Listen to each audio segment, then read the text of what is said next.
Hello everybody and welcome to the final round of Super GT 2012. I am Chris Ford and I'm joined by Thilo Falkenberg again. Hello Thilo, how are you today? Well, I'm fine. I think we're going to see some great racing here. Yes, it certainly should be interesting. This qualifying race, does not actually count anymore because sadly we have not had enough people show up to count for a qualifying race, so all these cars will eventually make it through as they go green.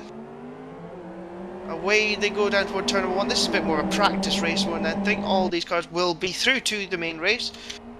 And down to where the first corner they come. It's a bit like Kyoto Grand Prix, this track, but it's got a few different corners. You turn at the end of the almost end of the second sector at KY3 onto the oval section rather than oval section going the opposite direction. You take a hairpin into the final section. We will show you that in just a second as Last Lap Motorsports GT300 go for the lead on the run outside of Scuderia Gas Racing. And behind them, Mer Racing already up into third position as well. Not that it really matters, and look at that little cut back there from Last Lap Motorsports trying to come through into the lead. We will see a bit more of an interesting race actually than we normally do in the qualifying race because everybody's right through and they can just take it easy. And I will be back in just a second. Theo, you can take over.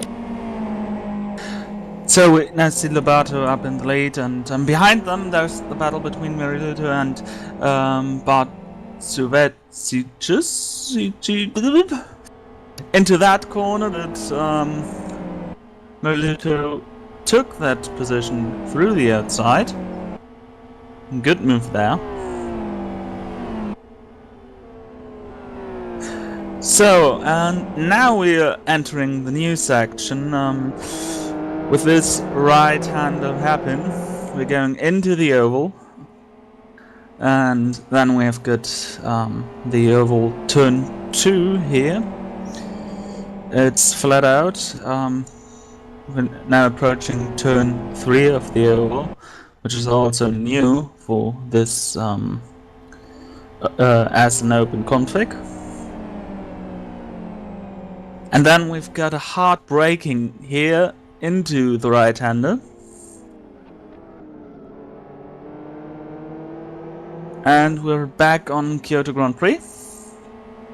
The track thereby has 2 more real braking zones. I mean, 2 hairpins, very narrow. And also it avoids this chicane drama we've known for the past years from the Kyoto Grand Prix chicane. So no booby chicane needed.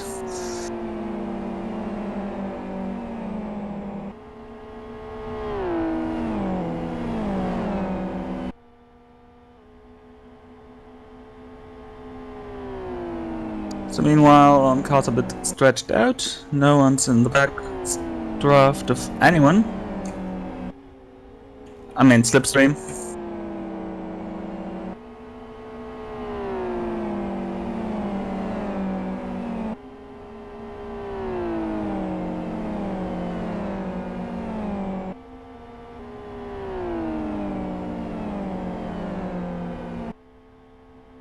So Lobato leads in front of Mariluto, and then we've got Trolley, Bartozevicius. Now I guess that is much closer than to what I pronounced it earlier.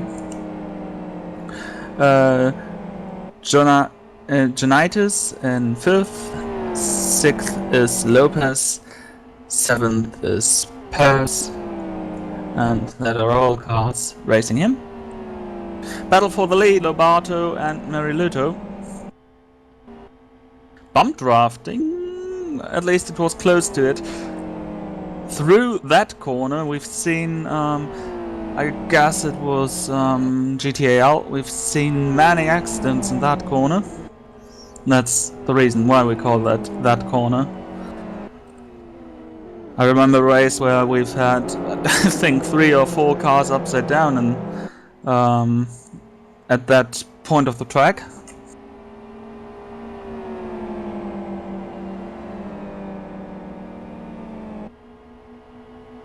And now Trolley in the draft of Marilito. Now, this longer oval section really makes drafting a bit more crucial, and Marilito also was in the draft of Lobato, and now Lobato gets overtaken, it seems like, by Bo. Yeah, no, close call. He nearly got overtaken by both XR3s.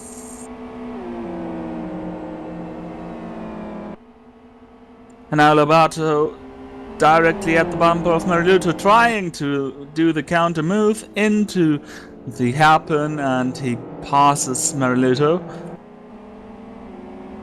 And now onto the main straight. Marilito runs wide there. But still, he might get enough of draft to do the move. He goes side by side. And he even overtakes him on the straight. Now Lobato in the stream does a late counter move into the right-hander. Marilito has to go over the grass to avoid an accident.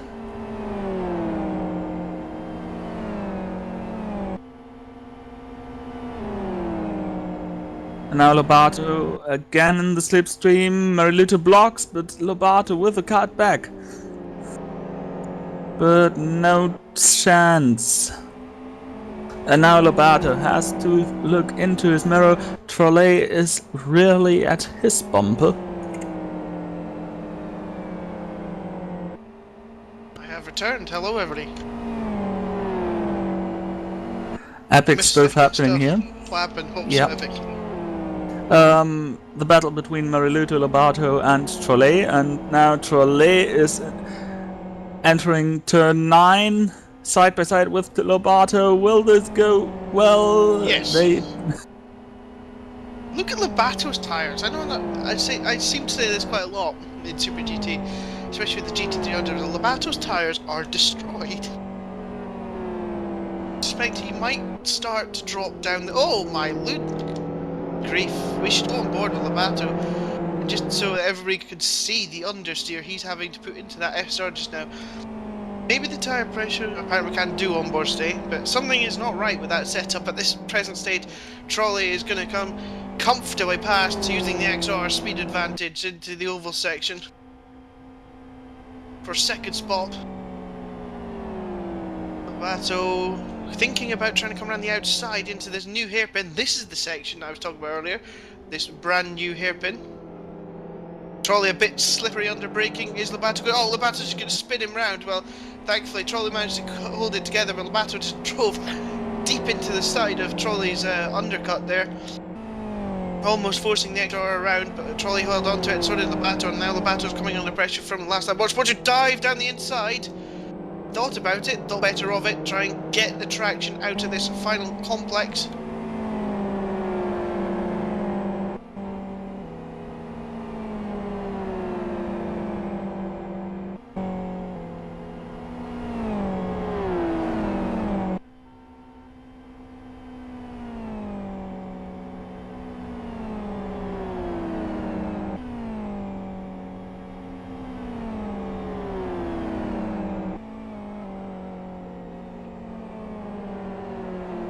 So, stretched out a bit. Still behind. It is rather stretched out. No direct chance for Lopez, it seems.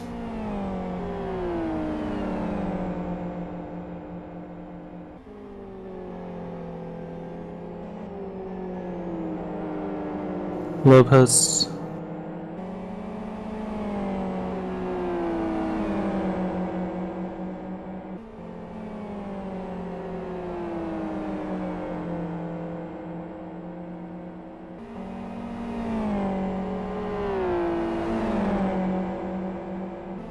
I also note that Sonic Realms and Hellenic Racing have dropped way back in this race, miles behind the rest of the pack. What happened there? There's a crash.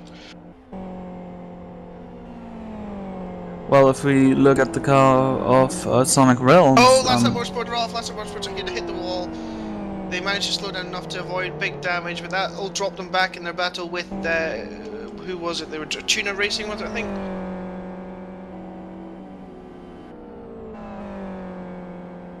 I guess so, yeah. Racing.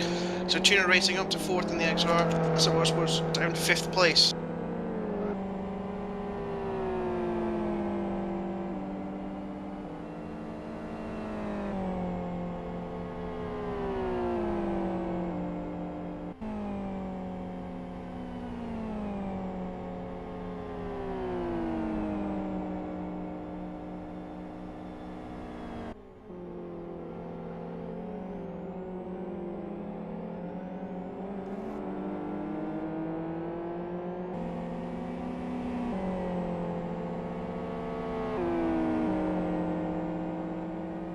So Lopez and the Tuna Racing team fighting down with Lobato from Scuderia Gas Racing. He came closer during the last lap, so Lobato rides a very interesting line through that last bit of the track, through that final chicane. That was more like a line I would take, not so rather not fast. Maluto with the fastest lap of 2 minutes 38.45.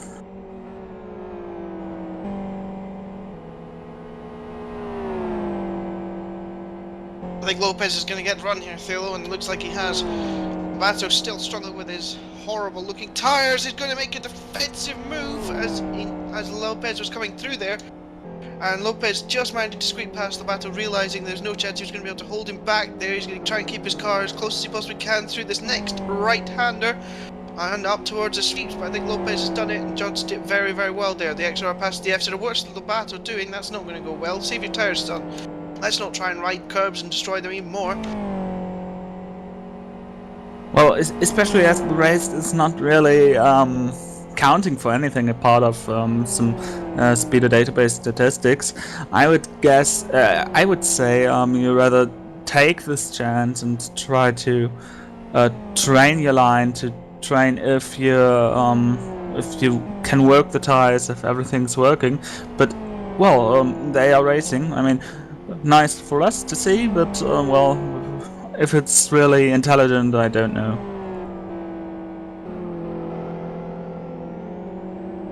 The sport. If you're racing for pride, you'd rather sort of not destroy your front tyres and have an F so it doesn't turn. Yeah, that's true. Of the race. And he's got 8 more laps on these tyres and they're showing no sign of cooling, let's put it that way.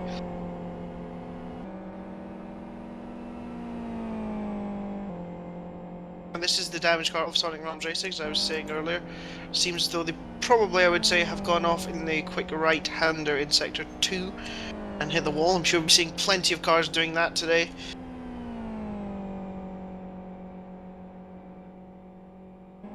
SR here with a 10-year livery. Actually 10 years of Live for Speed, also 10 years of Sonic Rounds.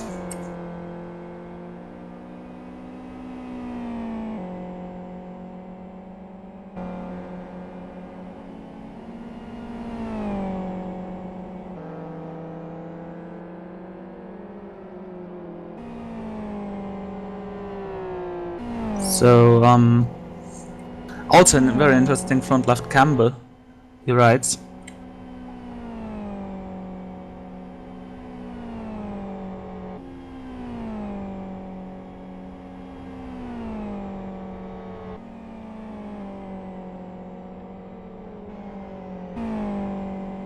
So, well, if you're a bit confused by what the standings on screen are, oh, Round8 is, oh, he nearly put his car upside down, and well, he increased the damage. I don't know if we were on it. I saw him do that. I saw him do that a few laps ago, and I was thinking, well, if you're not going to learn from your mistakes, you may as well do them again until you do. So yeah,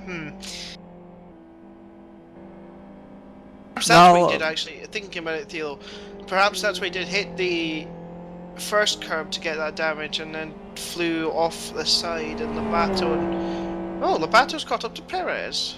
Sorry, Lopez. Perez. Lobato's got up to Lobato's got up to Lopez. Yes, despite his tires. I wonder if that's what Sonicos did. They maybe hit the first curb and flew into the second. That's potentially what happened. Because there's not many places on this track you will be getting damaged by running off the track. There's two I can think of. Turn 1 is one, and the second one is the fast right-hander, where I initially thought he'd done that, but yeah, I suppose we'll never find out, really. Maybe he did both. I mean... Potentially. Oh, Lobato! Crikey! I do hope before the main race they sort of try and do something with his front tyre issue. Because there's more understeer on that car right now than Chris Wilkinson's Nissan Duke. Yeah, I guess that is quite a good, yeah. Oh, it doesn't help when you brake at like 45 meters for the corner. Good grief. I wouldn't. Oh, there's something not right with that setup. It's using its front tires way too much for an FZR. FZR should always use rears slightly more, and well, okay.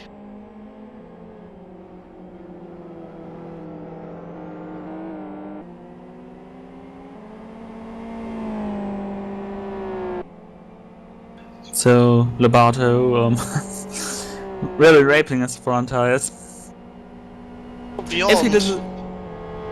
If he does it in the main race, we will see him being passed through all the positions.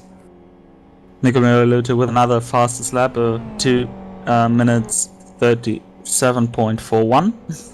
There's a chance, looking at the way that thing's handling, he's actually maybe taken the qualifying setup or something silly like that by accident. Yeah, that could be right.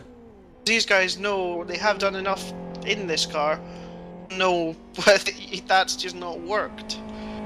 So potentially that's what he's done, and he's just trying to make the best of it. Doesn't actually matter at the moment where he finishes. Oh. As he gets squarely under braking, then well, that's one way of heating up the rear tires. I think last time I was supposed to on them and past them in a flash.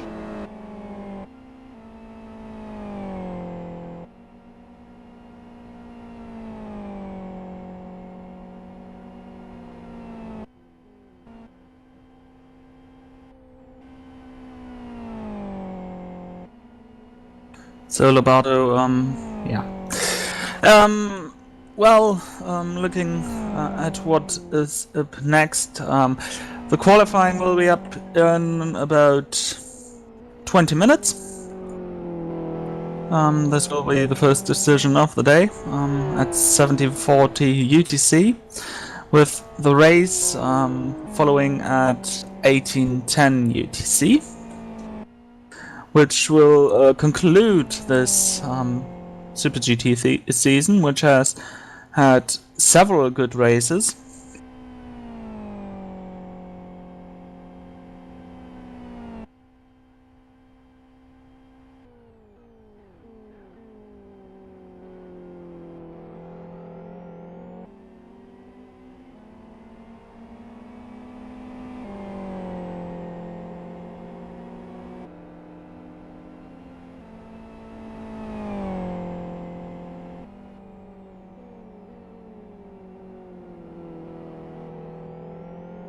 So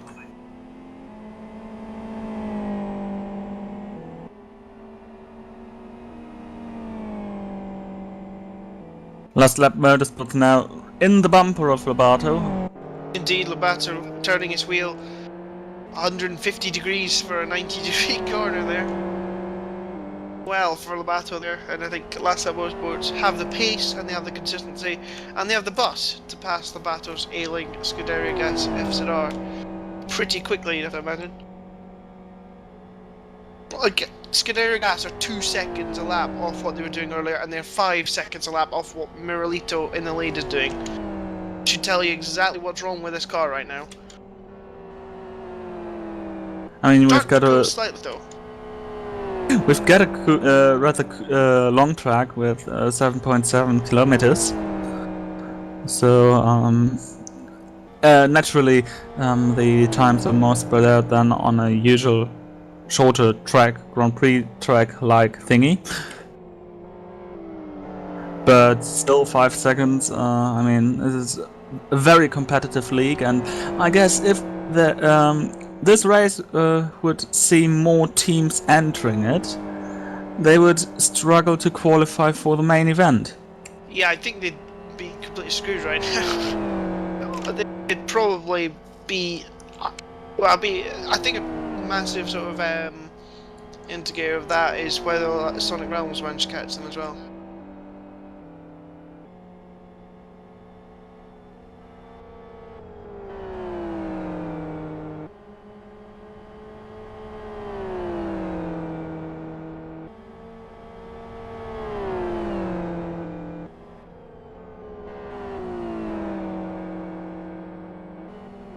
So, from your perspective,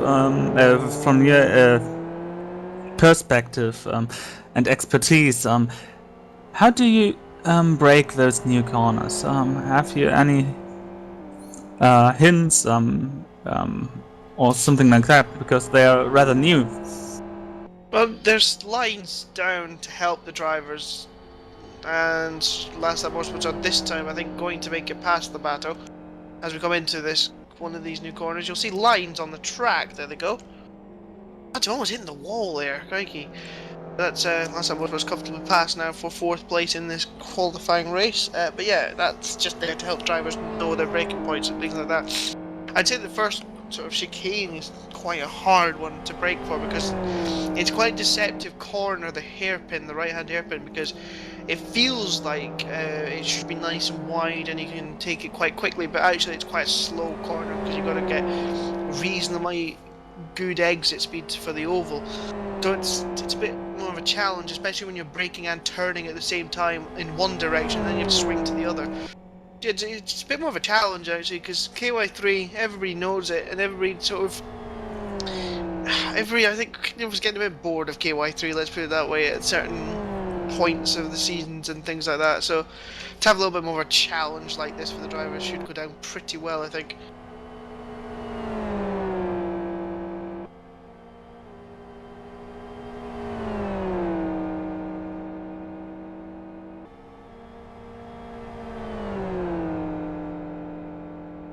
And what do you think those two oval corners are doing anything to the races? I mean, with the hairpin, yes, it does, because you can draft quite quickly up to the back of the car and then flying through and all that, and it creates a nice overtaking place actually, that hairpin. Unlike the regular chicane, which was already updated by the boothing chicane. Yeah. I remember back then all these discussions in Masters of Endurance and IGTC, which slowly adopted this boothing chicane idea. Because otherwise it was just a kink in the straight, and it was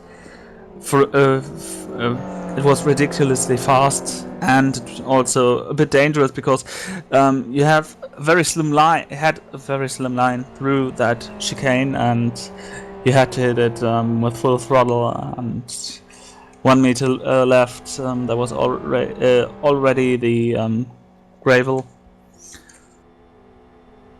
And then, well, it had caused several accidents there. But this international course actually, well, it's another solution to this chicane problem.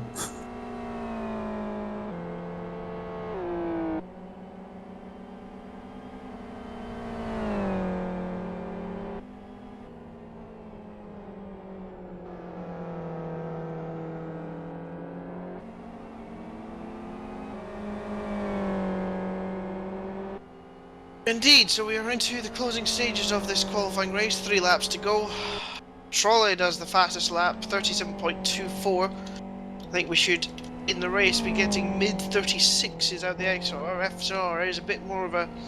I don't know what the FSR could do here, because it could be faster with these hairpin sections and stuff like that. So that'd be interesting to see.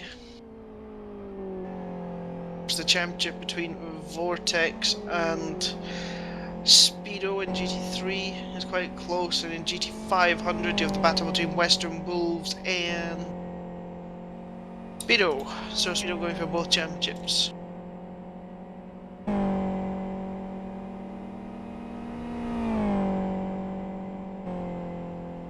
Yeah, Genuine Racing is in second position in GT300. Yes, sorry, I forgot about Genuine Racing. Apologies. Here's the top three: 122 Vortex, 109 Genuine, 108 Speedo Racing. In GT500, Western Wolves lead with 128 points to Speedo's 116. So it's going to be very interesting to see both classes who comes out on top.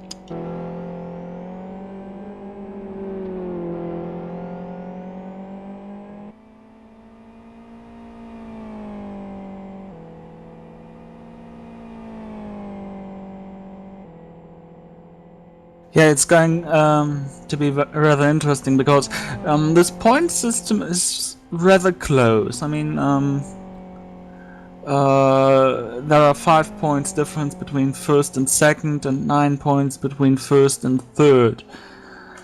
And from the trend of this season, from the tendency, I would say, well, Speed Racing really needs some help in some sort.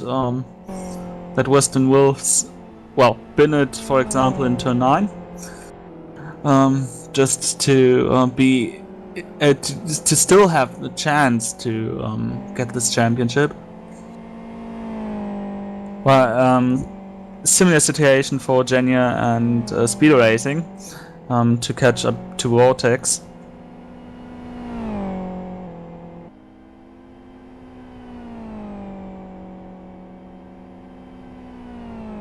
So Western Wolves actually needs a fourth place. So well, yes, a third place actually because of more wins by Speedo. If they win, and yeah, we've got the whole race to talk about that again. But a little introduction into the current scoring situation. We've got a car off. Yep, trolley. The turn number 3. Back on the track and still in second position quite comfortably.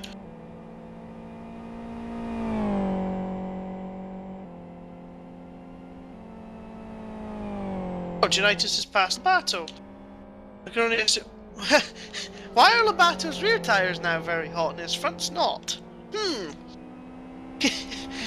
Hey, he must have had a spin because he's just done 2 minutes 50 laps. So off camera, he's clearly spun and probably done damage to his rear tyres. So maybe his car is going to be quite nice to drive. Well, it looks terrible to drive. Let's be perfectly honest in this second. He's more of a drift machine. Ken Block would enjoy this. I don't think. I think Ken Block would have put in the forest by now. Hello, Boothie. Hello there. Would you like to tell everybody on stream what 128 minus 116 is? Chris, I'm not the one that gets freaked out when the shadows and or the rubber on the track disappears. Good mark, equals fail, and Last Lap Motorsports have gone off and hit a tyre. Very cold tyres, Last Lap Motorsports. I'm surprised that they're running R3R2, so I'm surprised at how cold they are.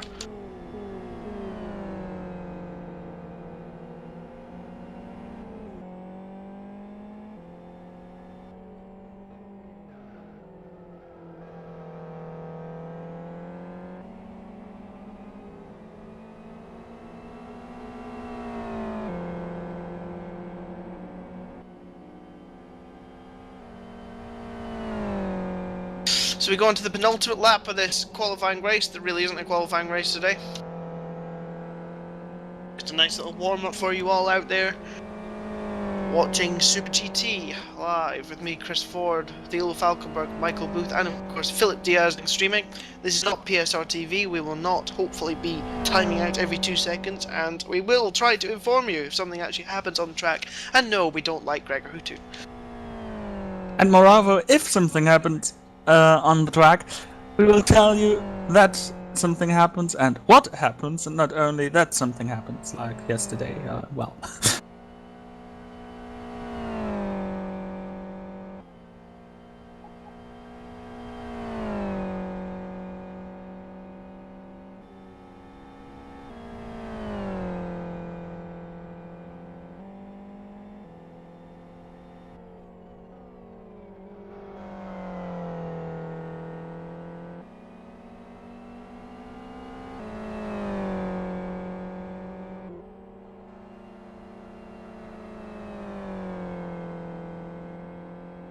So, well again, this is an open config that has some own problems in broadcasting the races. I mean, the first open config of the season was broadcasted in a very, well, historical, classical way of broadcasting the Live for Speed.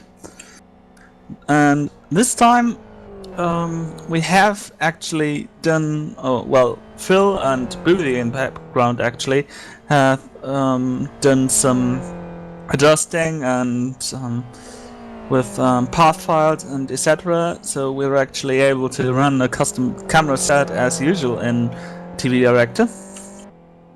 Well, But for the previous open config, I actually had the camera set done, except that Phil couldn't manage to make it work somehow. But we've fixed that problem. So we've got all the cameras that we've used for say Masters of Endurance and also the oval races we've done here. So I've just stuck the cameras together and there you go, looks fine. Yep, and we're thankful for all this hard work and making everything seem better as we go into the final lap. Makes it seem like we are professional and not We are professionals looking amateur. What's the old INX racing saying? We're professionally motivated. INX, sorry, professionally motivated. Phil Diaz is quickly trying to explain that was not an INX saying. It was just one person. So I don't believe him. Never believe Phil Diaz. Professionally motivated, and they're professionally motivated trying to win a championship today. But we are professionally motivated on this stream to bring you the best action Live for Speed has to offer. So hopefully we'll get a good race today. There's going to be a battle for last, says Phil Diaz. And there is. But Lobato because already lost already it. passed Lobato. My goodness me. Pers was about So- 25 seconds behind 10 laps ago. yes, so Hellenic Racing Lobato's actually... tyres are brown! Lobato's tyres are brown! What He's has lost- he done? He's lost 10 seconds at his second split somehow. So he's Spun obviously again. been going for some grass adventures or something. Maybe it's just because he knows he's through, going for a drifting session. I don't just. Oh, what's he doing? He tries to not drift. Maybe he's got the stream running in the background and then just heard us talking about He drifting. heard us talking about his front tyres being dodgy. Now he's decided to do his rear tyres in. His front tyres are very cold. So yeah. If I was a sponsor, I would sponsor Lobato because he gets quite some time on air today. Already, I must say. I mean, we don't know what he's going to do in the main race. Speaking of airtime, we're into the final sector for the race leaders in this qualifying race. Down toward the new hairpin. Yep, Miko Merilioto tyres, they look fine, so that bodes well for you in the main race, Chris, if you can keep them in that state. I'm sure I'll crash lots. I'm not joking, neither. But anyway, he's coming up to the final section of corners now. I don't like his rims very much. I think we're going to have a word about that. But here he comes. So it is victory for Merilito.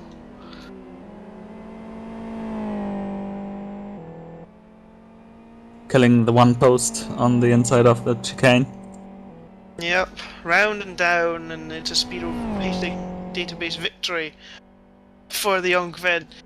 That's about all we can say, really, because this really has just been a warm-up for you all. Of course, I'm going to say this again. Everybody you see who racing here, even the Bato and his dodgy tires, are into the main race, because there's a number of cars that did not show up for this qualifying race and have not confirmed for the race itself. So everybody here is into the final round of Super GT 2012. We don't point at anyone, but Conquest Racing and Car Game NL did not show up. Don't point any fingers, though. No, we don't point at anyone.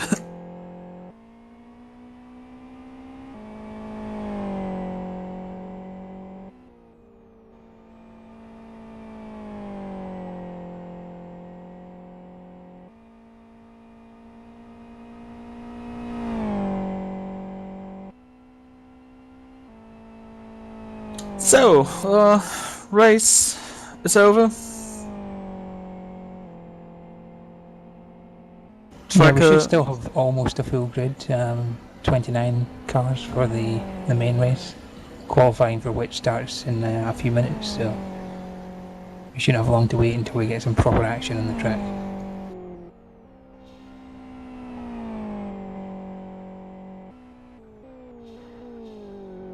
Well, in real life series, we always see every training session being broadcasted, so why don't we just broadcast here a training race, so to speak.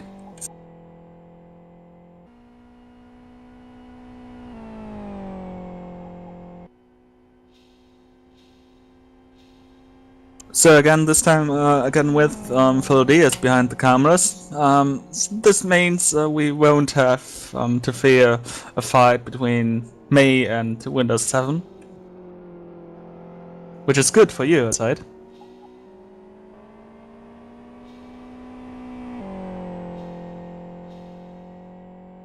I never understood this, why the GT300s after the qualifying race have to go to the backup server. Why not just put the GT500s there?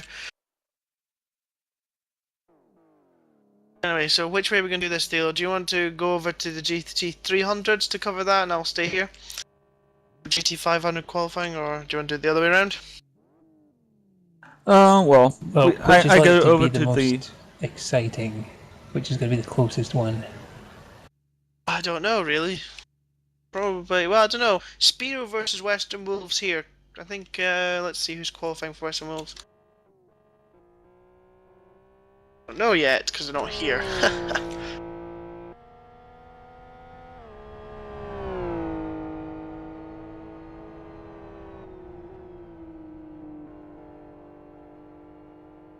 I jump over, and then we've got this one also fixed.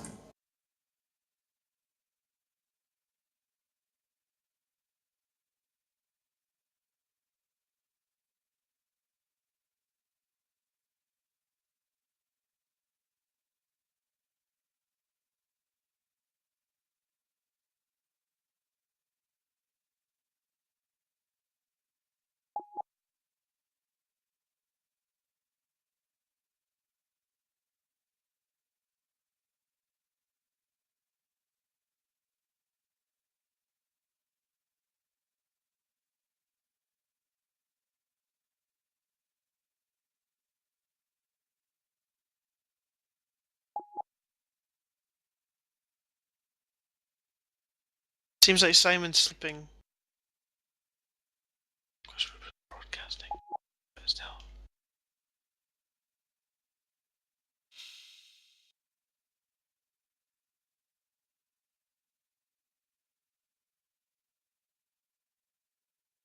Yeah, so we're just fiddling about, waiting for things to happen. Phil Diaz is getting concerned because Western Wolves are still not showing up for the qualifying session.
So, radio coverage of server of the GT300.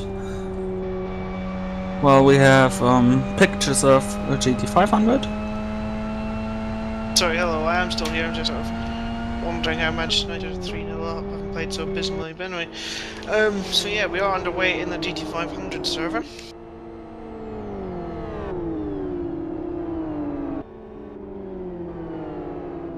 So if you want to keep updated with all the times driven here, join the tracker at tracker.mastersofendurance.eu. Yep. Or you click on the link in the ticker of, on the bottom. Though it sometimes takes a few refreshes until it shows the true data.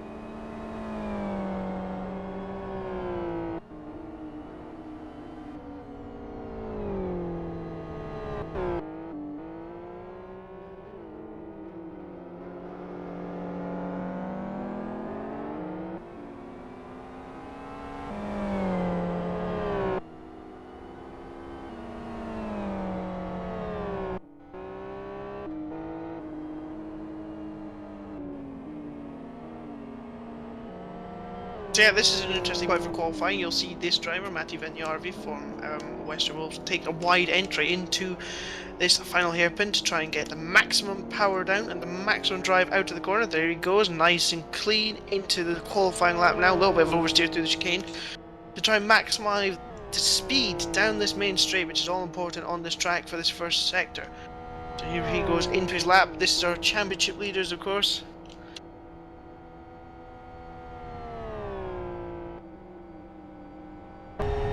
Down toward the first corner. On board with Venjärvi into turn number 1. Cross the curb there on the inside. You can cut a little bit on the left here and it goes reasonably well. A bit untidy though, a bit squirrely on the power. A couple of little steering corrections down through this flat section now. There's a couple of little kinks I don't really describe as corners, and this next braking zone is where I call turn 3. Take a nice wide entry here and cut back for the hairpin. For the apex of the hairpin and out clean as possible, clean as you can. Scramble up the hill now into the sweeping bends. 4th gear, right first one seems like it never ends. Left for the second one. Again, it feels long and horrible as you drive up the hill there. Nice and clean for Venjärvi. And then finally the last of the sweepers. It's a double apex right hand. There's the first, there's the second now. Before probably the hardest corner on the track in a GT500. One down shift into this right hander. Bang, there we go, trying to get as close to the curb, use most of the curb on the exit as well. Venjärvi using all the curb in that little kink as well to try and shorten down the track as we come into this normally never-ending left-hander, but it does have an end today. It's got a braking zone, and then we're swinging to the right into another new hairpin. He misses the apex by a country mile. Nice wide exit though. Onto this newer oval section down toward the new hairpin at the end of it. This is building up speed, 29.25. Second split from Venjärvi. As we come towards the hairpin, it seems as though the oval goes on forever. The stadium section to your right. Breaking down for this hairpin section in front of us. Speedo Racing get well out of the way. Slight lock up from Venjärvi. Is he going to run wide? Yes, slightly, but he just manages to keep it on the track. Felix Hillen is the first man across the line for Team Evo in 2:34.39. Vansu goes second, 2:34.83. Here comes Matti Venjärvi into the final complex. Down, and oh, that's very untidy. But he might just get away with it. Here we go. Heigerman goes fastest with a 24.21. Can Venjärvi beat it? Here we will find out right this second. Bit of an untidy end to the lap, though, from Matti Venjärvi as he comes across the line now. 24.03, so Western Wolves strike first. However, Speedo Racing have just started their lap.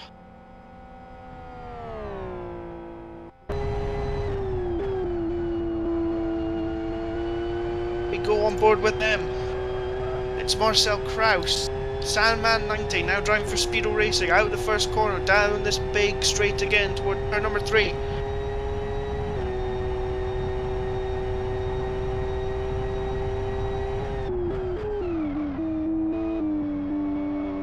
little bit early on the power, and that's going to send him out, and that's an abandoned lap for Kraus. So first Bud Thilo on GT500 server to Western Wolves over Speedo, with Hydroman up in second position, in third, Gasunis fourth, fifth Nops for Danish Racing Team, with Sonic Realms top FXR in sixth spot. At GT300, the first battle was won by Gen Racing in front of Speedo Racing. A 2-minute 36.92 is the current pole position time for GT300. The arch rival Team Vortex, the 71, has not posted a time yet.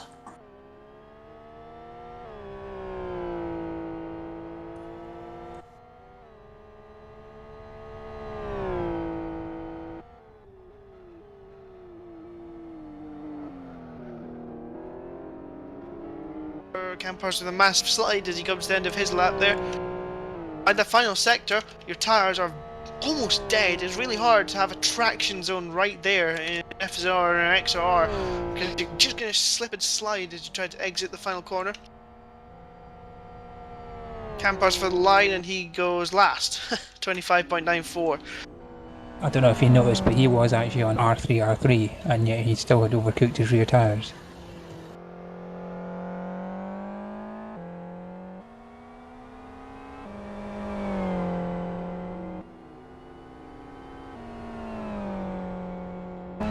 Let's go on board with the bus, shall we? And GT500 server, this is Sonic Realms Racing. Samso Yervansu coming across the start-finish line right about now to start his flying lap. Will we be seeing some typical Yervansu driving with the handbrake? I suspect we will. Probably not in turn 1 though. Let's have a look. No handbrake there. As he flies through, just charges right over any curbs he can find. 6th at the moment, 0.8 of a second behind Vetjarvi on pole position at the moment. Here we go, down toward turn number 3. FXR really, I think, will have much of a chance to win here. It really is not an FXR track with the sweeping bends. Though there are a few new hairpins which will help it, but I just cannot see it quite being up there. Almost running off into the grass there as he comes past Campos onto the sweeping sections, throwing the car in, power on all over the curbs. This is, well, I think earlier in the season I was always expressing my how should I put this? My concern for Yervansu's driving style in this car. And I think you're seeing it on this lap, but you can really see how he attacks the bends and how it's really not a clean driving style. It's only really something in the GTRs that can be done with an FXR. And he just launches it in. Crikey, this is scary stuff. It works, it's fine. Here he comes down toward the new section, into the fast left. Power on again, full power, whack down the brakes now, down toward this hairpin section. Does he use handbrake there? No, he does not, which I'm surprised about, because he's normally the handbrake master. Out of the hairpin he comes as Campos goes over the tyres behind him.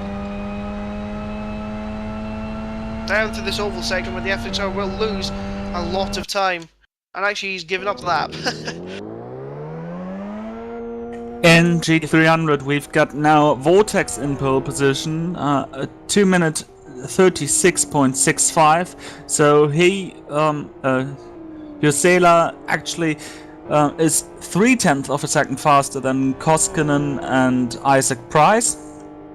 Also, we've got now Tossavainen for core racing improved, but as I say so, we've got the 61 machine of Wong in second position with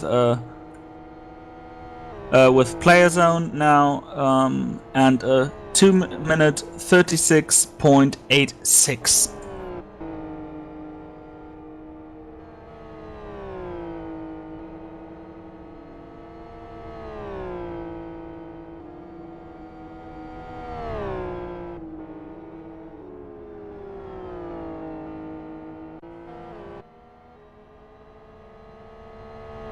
Gasunis is on this lap and ready to roll racing FZR, not FXR. A little bit tight on the way in there, clipping the curb. Oh, using a lot of curb, that might have cost him time. Is that going to cost him a chance to move up for his current 4th position on the grid? Round the final corner he comes now.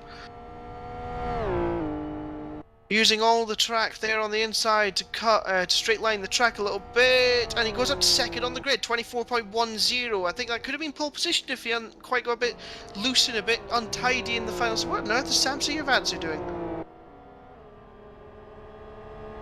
No, Samson Yavansi just drove straight into a wall on a straight, and now has massive damage, and I'm not too sure why he's not coming in the pits. But anyway, don't give credence to that.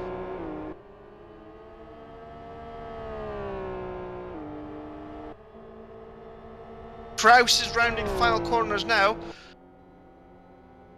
This will be his first complete lap. Where will it see him go? He's not actually straight lining the track. There he goes now. And across the line, and he goes 5th on the grid. 24.44, the top 5 covered by 0.4 of a second.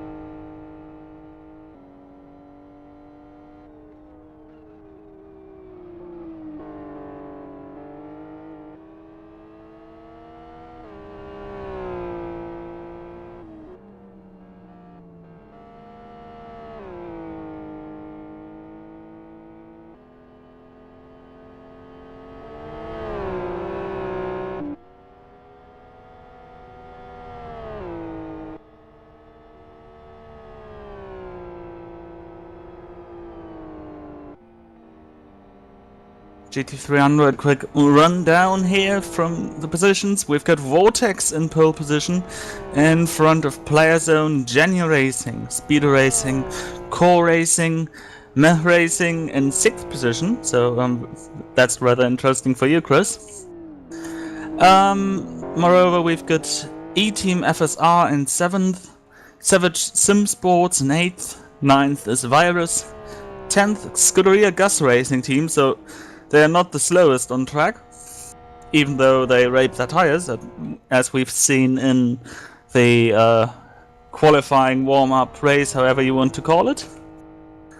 11th, Angel Power Racing with Martin Capel. 12th, GTS Motorsports. 13th, Tuna Racing Team. 14th, Sonic Williams Racing. 15th, Last Lap Motorsport. 16th, Mafia Racing, and 17th, Hellenic Racing Team. Back to you on the GT500 server. Here's Gunderman finishing his lap for Core out the final corner down toward the start-finish straight. Core GT500 currently in 8th on 24.94. I think this might be a bit better though. 24.55 up to P6. Hydroman's just completing a lap as well.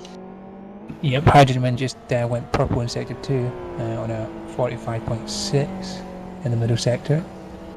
Yep, here he comes. X-Rock will not be liking this final corner though, I don't think too much. In front of Conquest Racing are just completing a lap as well. Keep an eye on that. They're currently 9th. I think they're going to improve quite a fair bit, Conquest. Look at their split times, but Hydroman, who was 2nd on the grid, is now 3rd thanks to Ready to Roll, knocking them down from the front row. Conquest go 5th on 24.26. Hydroman goes pole, 23.93. XRR to the 4 in Kyoto.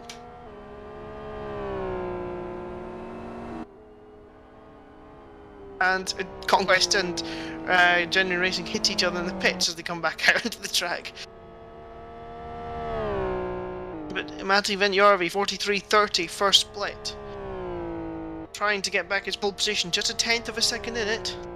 And he was a bit untidy in certain places on his qualifying lap, so let's see what happens now. A bit more smooth, I think, so far.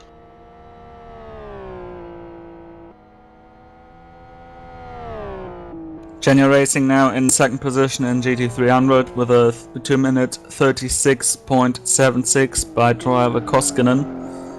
They are now chasing Vortex for the pole position. Back to you. Yep, Venjärvi into the final sector now. 28.98. This is on course to take pole position straight back from Genuine Racing. With Speedo down in 6th position, that could be a massive thing for Western Wolves. Speedo Racing really need to win this race with the Wolves finishing a bit down the order. Nice wide entry, but it's a bit loose, but he manages to get the power on okay. Benjarvi for pole by the looks of it, unless he makes a mistake in the last corner. A little bit of a lock-up on the braking there, but it's a bit more tidy than it was last time, but it gets a little bit loose on power. So here we go. Is this going to be pole position back for Western Wolves ahead of Genuine Racing?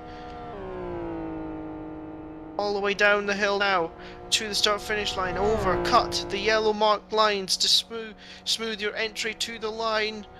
23.56. That's a response, isn't it? That's pole position straight back.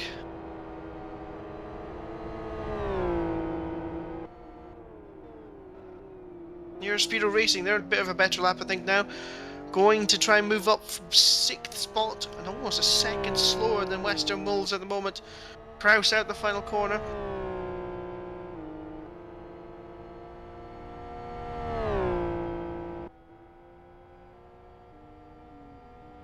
Is he going to get up? Yes, he's going to get up to 5th only, but 24.12. Disappointing so far for Speedo. They don't have long to go. I think that's it. That was the last lap.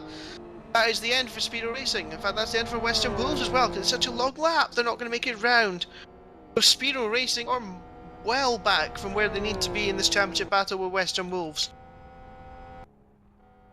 Heigerman's going to have one last attempt. Can he find a 0.3 of a second and Benjarvi somehow found in the advantage?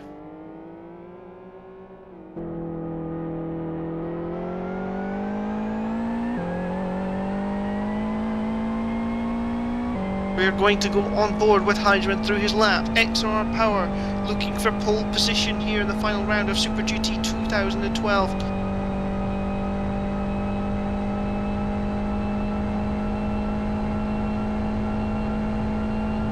Downward turn number 1.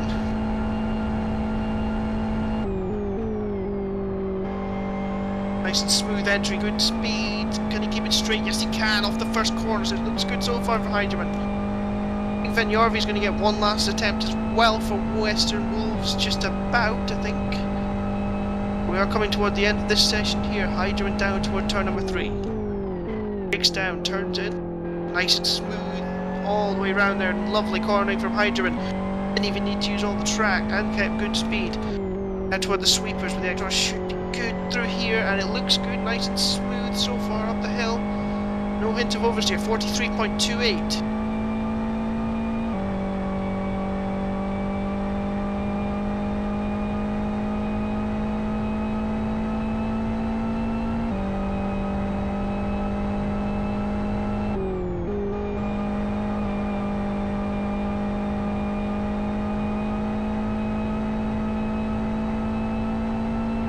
So we go down to a new section. Sorry, I was just going to say 20 seconds to go, or more like 15 as we come out the final corner. Matti Benjarvi for Western Wolves might just get to start his final lap here. Yeah, keep us on date on that, Matthew. That was unbelievably smooth there from Robin Heigerman as he came through the new section. Is it going to be up on Matti Benjarvi's time? Yes, it is, and this is going to be interesting. Will the XR lose out a bit in the final sector? Because that should be where the XR has a disadvantage with its turbo power in the hairpins. But Heigerman has been beautiful so far. Absolutely beautiful. Time is now up. Did Benjarvi get onto his lap? He did, yeah, just by 1 second. That was unbelievable again from Heigerman. It's just one turn in, one time on the accelerator. Beautifully smooth. Here we go then. Is this going to be pole position for Genuine Racing for the moment at least, or is it going to be still held by Western Wolves? Blast out the final corner, beautiful acceleration again. Remember watching Heigerman at SO4R in, I think it was GTAL at the time, and it was remarkable. Everybody else was scrambling about, whereas he was ultra smooth, and has that smoothness paid off here? Is this going to be pole position? No! By 6,600ths of a second. Benjarvi holds Heigerman off for pole position. Gasunis though is on a lap and he's gone better than he has before, but remains in 4th spot, just lost a 10th in the last split. Benjarvi is on a lap, but I don't think it's better in the first split. But it doesn't really matter. He has pole position. He's very, very wide out that corner. He has pole position. Weston will strike in qualifying in this battle with Speedo Racing for GT500 Championship. He's a little bit off what he has done before. I wonder if he'll just abandon the lap, or maybe he'll try and absolutely hurl it round this final sector.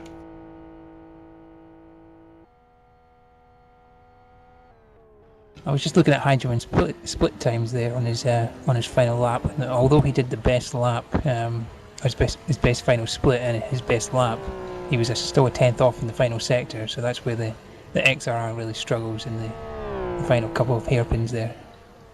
Pole position for Vortex and the GT300s. We've got no car on track left. Genu Racing in second position, Player Zone in third, Speedo in fourth, Core Racing in fifth. Sixth is Mare Racing, seventh E-Team FSR, eighth Savage Sim Sports, ninth Team Virus, 10th Tuner Racing Team, 11th Scuderia Gas Racing Team, 12th Angel Power Racing, 13th GTS Motorsports, 14th Hellenic Racing Team, 15th Mafia Racing Team, 16th Last Lap Motorsport, and the best view of towards the race has got Sonic Realms starting dead last in the last round of Super GT.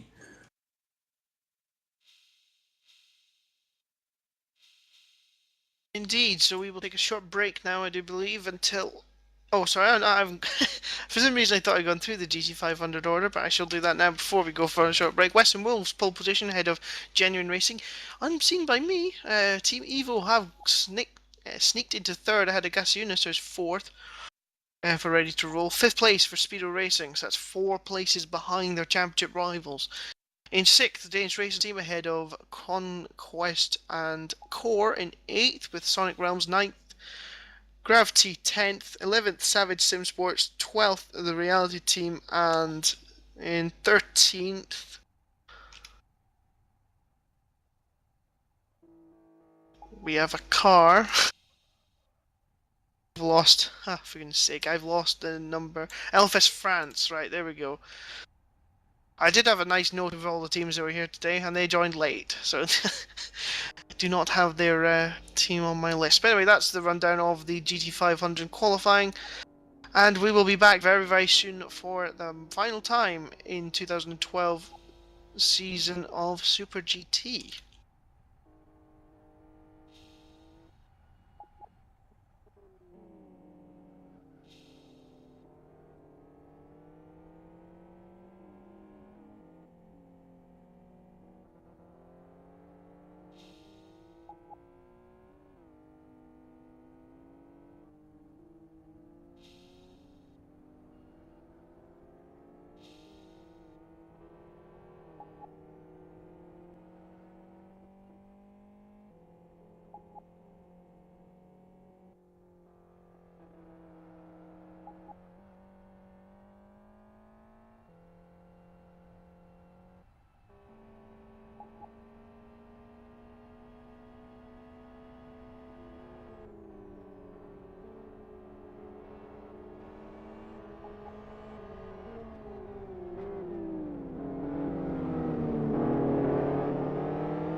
Hello everybody, welcome back to the final round of Super GT 2012. We're just finishing off the grid here. And the pole position sitter, Sam Cattell of Western Wolves, can choose which side he wants. He chooses the left-hand side for the first corner.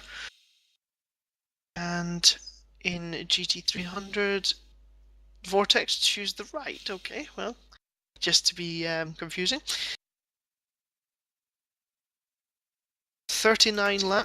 38 racing laps plus 1 formation lap in this race. 90 minutes or so race.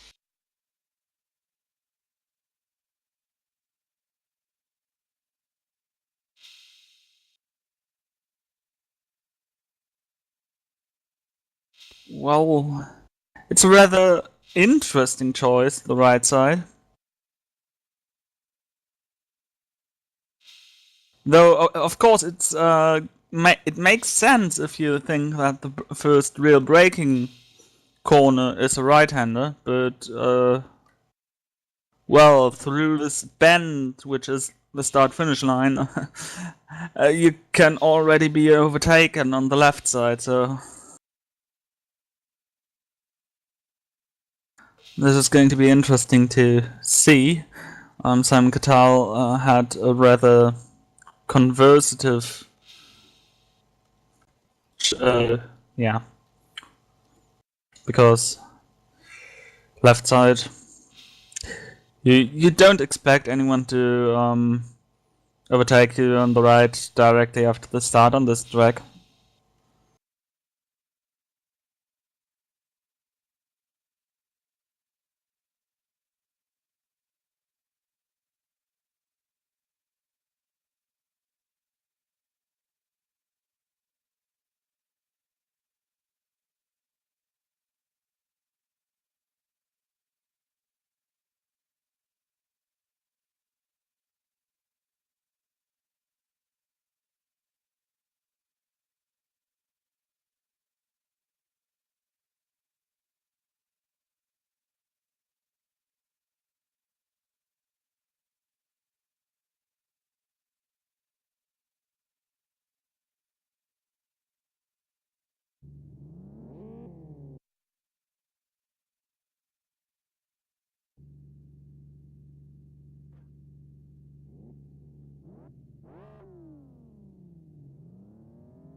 So the finish lap has begun.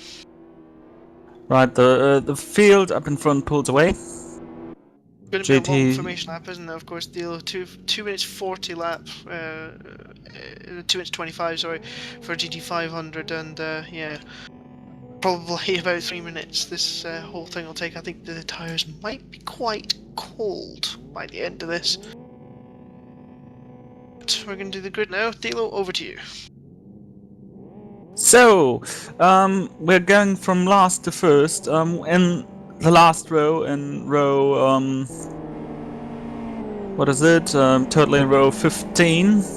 We've got Sonic Realms on the in 17th position and Last Lap Motorsport in 16th. Then Mafia Racing in 15th position, Bertoni driving. 14th, Lennox Racing Team, Pears driving. 13th, GTS Motorsports, with Popa at the wheel. Then, Scuderia Gas Racing Team, Lobato, raping his tires for one more time? We will see.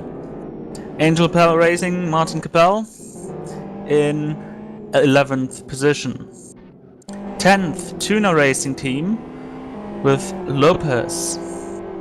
9th, Team Virus, Vadoriats. 8th, Savage Sim Sports, Arabo. 7th, E-Team FSR, with Trolley. 6th, Mer Racing, currently with Mary Luther at the wheel, later with Chris Ford.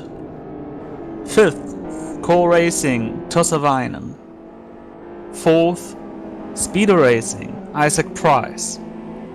3rd, Player Zone, Wong. 2nd, Genu Racing with Koskinen. And 1st on the pole position, the current leader in GT300 standings and number 1 contender for the championship, Vortex Motorsports with Jusela. Over to you, GT500. In GT500, in 13th position, we have E-Team/LFS France, who have not... maybe we don't actually have them because they don't appear to be on the grid. That's odd. So, really, in 12th place we have the Reality Team with Cam Bars at the wheel.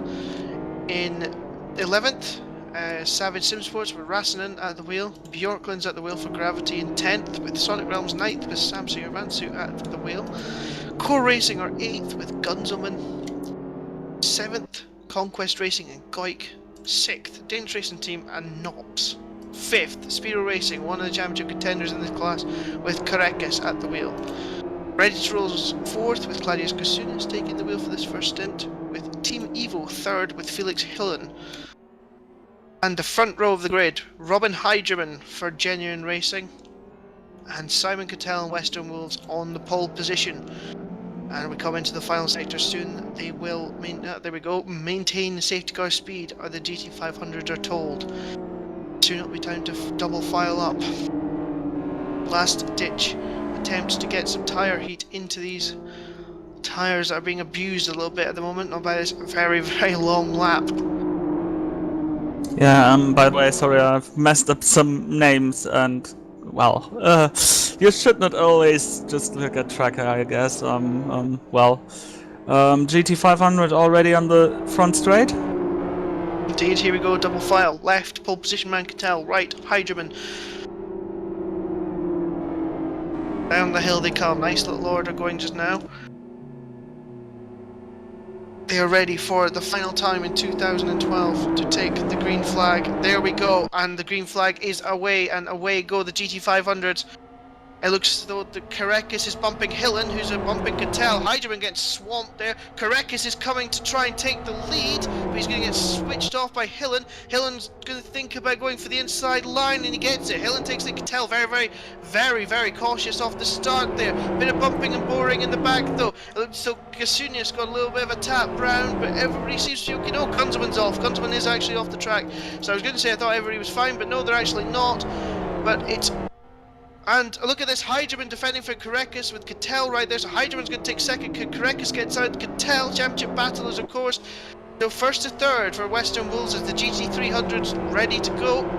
They are coming to the line. We are in formation, a late formation, but it's good. We wait for the green flag, which flies now. We're racing in GT300, and we've already Vortex attacked by Player Zone 2, their right, and by... Four wide, Speedo! Oh, crash! Mariluto off!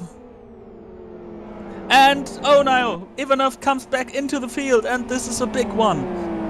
Yeah, huge crash there. At the back. And somehow, Vortex is back in the lead. Yeah.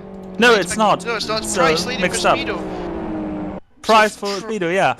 Yeah, Price getting bumped through there. And there was a collision between one of the championship contenders and Bear Racing, and they're now at the back with heavily damaged car, and another damaged car is Mafia Racing. Yeah, and Ivanov Ivanov for Genu Racing started in second position, in second position. Now down into 30th position overall. So 29th. Kasunas spins Karekis around! Kasunas way too late on the brakes while battling Javansu. Karekis manages just to hold it. Two of them there, the FXR and the F0 were way too late on the brakes, and Karekis just managed to hold the tap from Kasunas and hold the car, the new hairpin. And Javansu swirling about there, and Sam said there's a car there, you can't just turn in on the car. And that was Conquest, there were miles up inside. Tunis goes across the curbs, and look at this, also Cattell has actually got through past Heigerman for second place, I think, but Team Evo have just gone for the flow in GT500 and are miles in front at the moment. So another terrific start. We saw this at Fern Bay, I think it was, where Felix Hillen drove off into the distance at the start of the race and then started wheel problems, I believe it was. So can Team Evo get away again in this one? Oh, collision! Juventus again! Sticking up the inside where really there's no real chance of making a pass.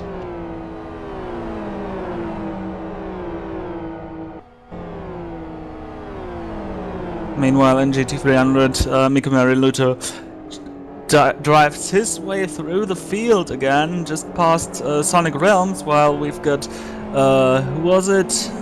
It was Tuner Racing, I think. The 87 car. Tuner Racing off there, spun out at the exit of the second new hairpin. So we've got Isaac Price for Speedo Racing in the lead. Second is Vortex Racing with Lette and Maki. I guess so pronounced. Anyways, third place for Player Zone and Wang Trolley in fourth position for E-Team, and Suninen in fifth position for Core Racing. And now Mariluto also overtook Popa for GTS Motorsports, and now is directly in the slipstream of Pairs. And he's going to overtake him into turn 3, even on the straight towards turn 3. So Mariluto, after this starting crash, he already made up a couple of positions.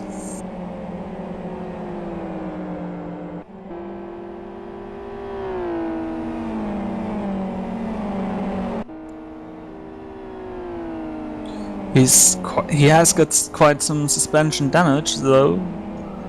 Let's see how he can keep the car racing. Next car in front of him, that's Angel Power Motorsports with Donalik.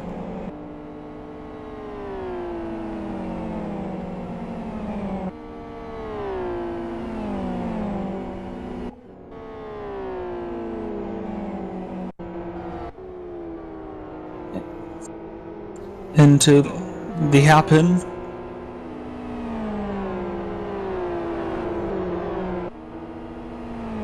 And we've had Ivanov pitting, and he came out just in front of the GT500 cars. That's unfortunate. Ivanov thrown way back after the start crash, and well, nearly Giovanzu due to the block of Ivanov overtook Goik there, but only nearly.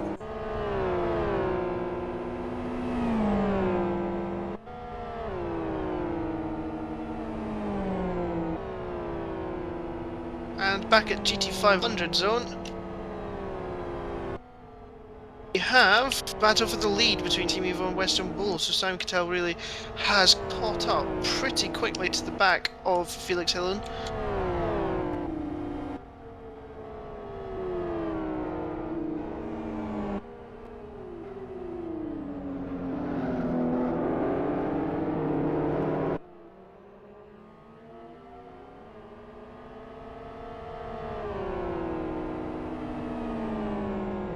Racing trying to come past Genuine Racing as well, but it looks as though Cattell is up the back of Hillen, and he got the draft there. Hillen trying to force him down. Crikey, Cattell have take evasive action as Hillen pinched him down. Not sure the admins will like Cattell having to use the escape road a bit there though.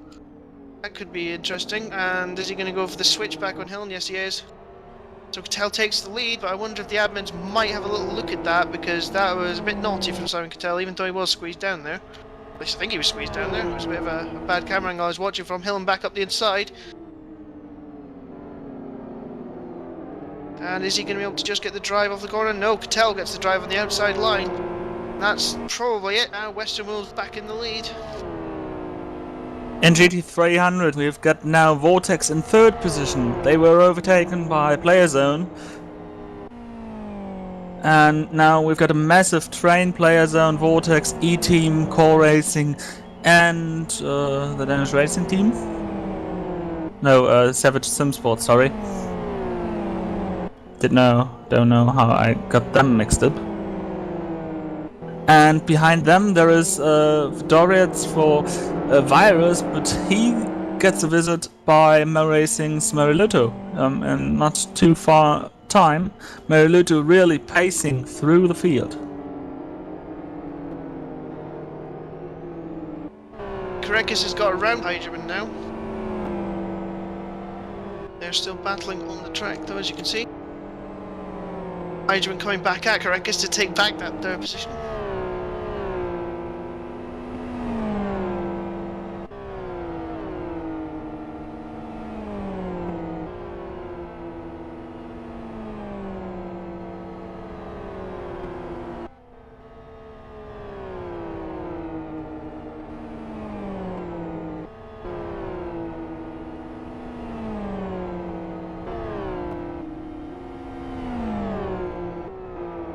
In GT300, So the there's actually an GT300 interesting battle going on. In fact, hang on, wait a second. PlayerZone overtaking Vortex.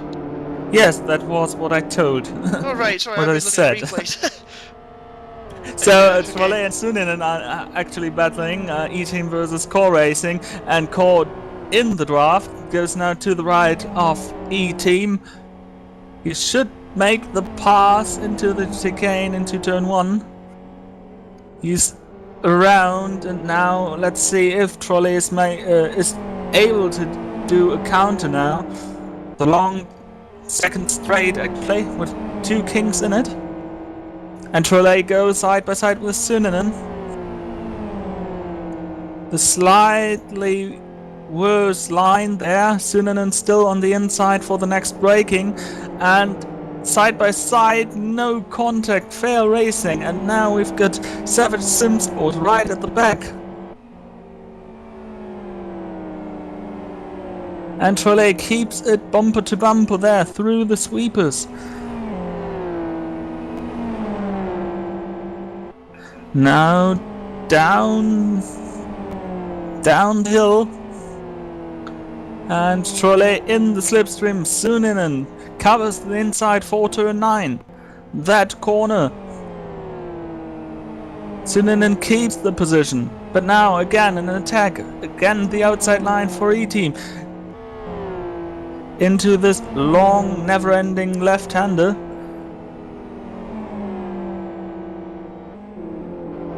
No real chance there into the hairpin, but now on the oval. He lost a bit of meters, and that might be slightly enough for Suninen to stay ahead. But bump draft try by Arebo and Savage SimSports. They are now onto the outside into turn 3 of the oval. But he might have the nose in. No, he doesn't. Oh, barely around this wide. barrier. And now Trolle actually made some meters up again against Suninen.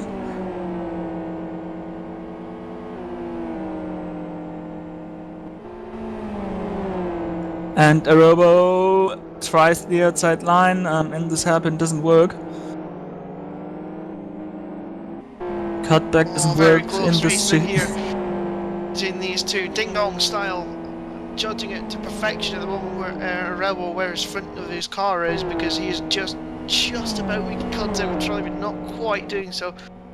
Surely he's going to have the run down the main straight. Trolley keeping nice and straight, no weaving about there from Morgan Trolley. Nice clean racer. Down toward turn number 1. Is Arobo going to be able to outbraking this time again? Getting close to Trolley, but yeah, nicely down on the inside. Trolley will probably use the XR's power advantage down this back straight to full advantage, me alongside, possibly passed by the break-ins or T3. Look at this, no draft whatsoever. This is just pure XR grunt in GT300. That is its advantage, especially at the start of a straight over the FZR, and he's down the inside. The FZR can break a bit better, but no. Oh, they made Contact contact at last. do this eventually actually make puts the contact. Rebo off. Probably Oh, waiting, well, I think, a little bit for a Rebo there. very fair move. And Vodoritz. Oh, we missed something while watching all this. As a continued battle, actually. A Rebo around Hillen's back in the Trolley. lead. Hillen's back in the lead for Evo, so Simon Cattell must have had an incident somewhere. He's charging back up to the back of Hillen down toward turn number 3. Hillen defends the inside. Cattell goes to the outside. The No Rebo chance is of around switch back, Trolley, I by don't the think. way. Hillen nice and clean out the corner. There's something for me to check a replay and miss things again, I suppose.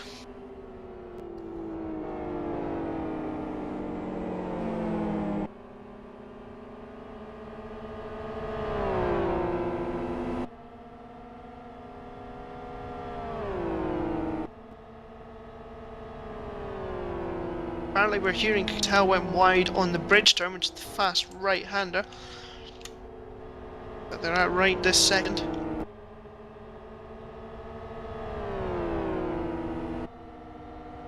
Just getting the replay up now. On my screen. Yeah, exactly what happened.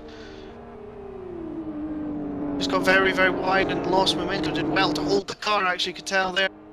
And Hillen just drove clean right around the outside of him.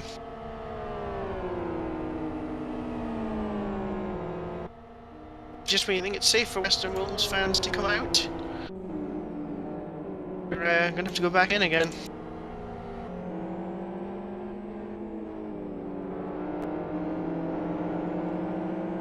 So, back to this GT300 battle. Trolley was passed by a Rebo. After he waited for Rebo to catch up, Rebo actually had a better run through the sweepers and could overtake him in the sweepers. But now this developed into a 4-car battle, though it's a bit stretched out. 4 cars within 1.5 seconds. With Mer Racing, Virus, E-Team, and Savage Sim Sports. And now Mariluto for Mer Racing towards the inside for turn 3. Goes around Virus Racing, and I guess we have a happy CSF here in the commentary booth. No, because I don't want to take over a car with damage, but I have to by the looks of it. Next car up would be Trolley.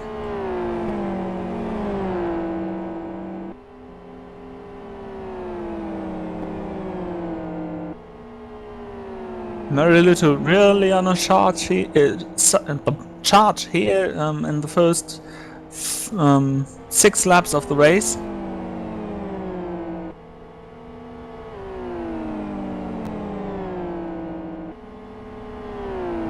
Especially if you compare him to Ivanov, who was also involved in this accident before turn 1 even, where the cars were 4 wide, and Ivanov currently dead last behind the behind the GT100s, because he came out right in front of the GT500s and had to let them pass through. Traffic, traffic, traffic! Krekis is going to use the chance of the back markers to get a run on Hydra, and just sticking to the inside line for the oval. Krekis on the outside in the green and black car. Hydra on the inside with slightly gold tinted. Thank you for the races. Car! Hydra moving across! Hydra moving miles across there into Krekis, and that's sent Krekis miles wide into the hairpin, and well, that was naughty from Hydra, very naughty from Robert Hydra. Krekis had his nose up alongside him, and Hydra just drove into the side of him. So that's, well, that wasn't very nice. Hydra defending again into the hairpin in the braking zone. Kollege got 300 around mile, Rebo again. hundreds of GT300s ahead for these guys. They're going to have to be careful. Oh, Pinto! Pinto moved across slightly on Hydroman in the last lap motorsports car. Look at this. They're having to fight their way right around this. And that surely should give Korekis a run, you'd think, on the back of Hydroman down the front straight. It has. Here we go again. Hydroman defending. But Korekis has a massive run and should get easily past into turn 1. And he does. Speed of racing up to 3rd position. That was a bit danger. Look, Conquest right behind Hydroman as well.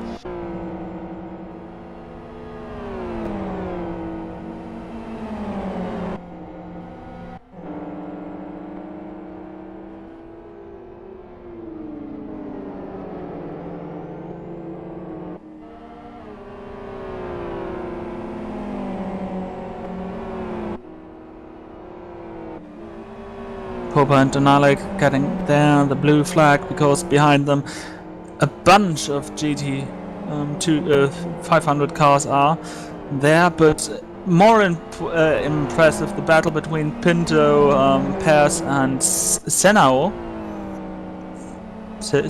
Now, yeah. Those three are battling very close, and nearly the number 20 GT500 car got into the back of Paris for Hellenic Racing. Gunzelmann has to go through there. It's very interesting to see how the GT500s manage the traffic there.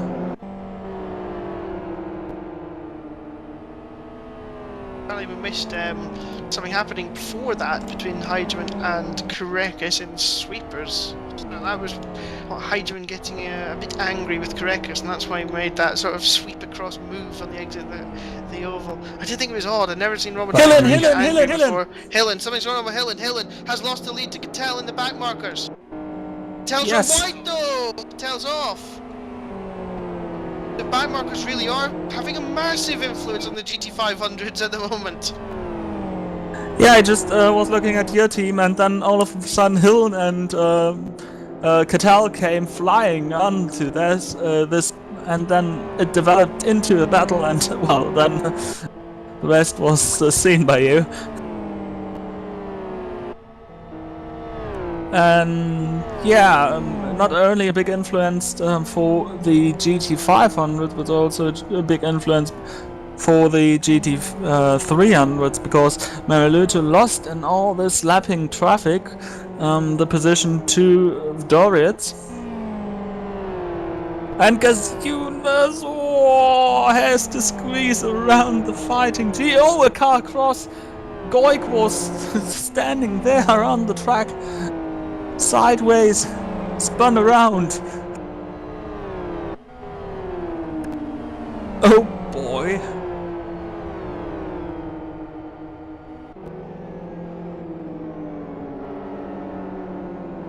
Yeah, Javanza got around Goik because Goik spun out somehow, and well, then all the lapping came together. Oof. So yeah, Mariluto actually lost his position to Vodoriec, but due to the lapping traffic, he gained it back. And now, oh, Knops around Mariluto on the curb. Interesting here, it seems as though Core are now ahead of Vortex. We're slipping back a bit here, Vortex, and in 4th place in the with their championship rival leading the race, which is interesting. Oh yeah, I missed it. Gisela, of course, is still to come. We all know Gisela's been pretty handy in the GT300 class this season.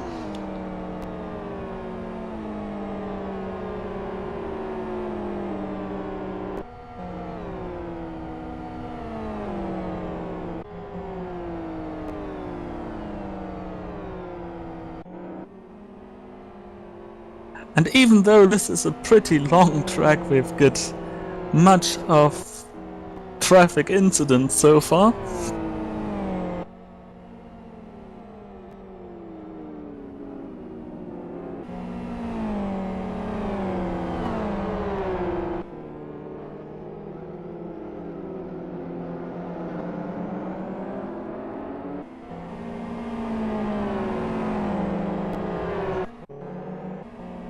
And Gazunas had had a very interesting way to get around Wong. I guess they were not really on the same page as of where to overtake, where to let them pass. And this way, Wong is...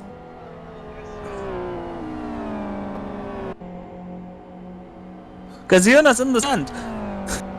Yeah, very well at the first corner. They come back on the Whoa! track. Oh, straight across the road. Oofed. Lucky that there was not quite a car around at that point. That's cost him miles of time. And also I'm just hearing, we have seen the Sonic Realms are ahead of Conquest now. Coming to Conquest had an incident with the GT300 cutting slightly across the bows of the GT300 and going off. So that's why they're now behind Sonic Realms Racing. I've dropped back a little bit.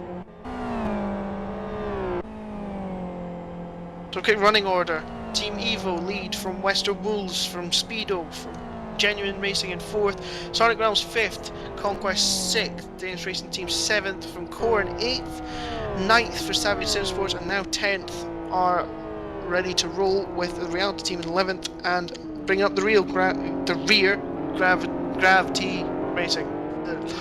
Twisted for some reason now. Speeder Racing's leading the GT300 with Isaac Price, rather comfortable if you compare his position to the position of the other GT300 cars. Second is Players Zone with Wong, who is in one... behind him there is the car of Suninen for Core Racing. They are rather close together. And also Vortex behind, so those three cars are actually in a battle. Considering when they hit, when the traffic of the GT500 cars hit them. Trolley then for E-Team in 5th position. 6th Savage Sim Sports, who now has to defend their position against Mare Racing. 8th position Vodorits for Virus. 9th GTS Motorsports Popa. Angel Power Racing in 10th. 11th Tuna Racing Team. Then Rui Pinto and Last Lap Motorsports in the bus in 12th position. Behind that there is a battle between Hellenic Racing Team and Mafia Racing Team, and Mafia actually got around Hellenic with a rather spectacularly looking damaged Mafia racing car. Garcia for what is it? Scuderia Gas Racing Team in 15th, 16th Sonic Realms. And last but not least, Geno Racing, who already were in pit lane after the starting accident.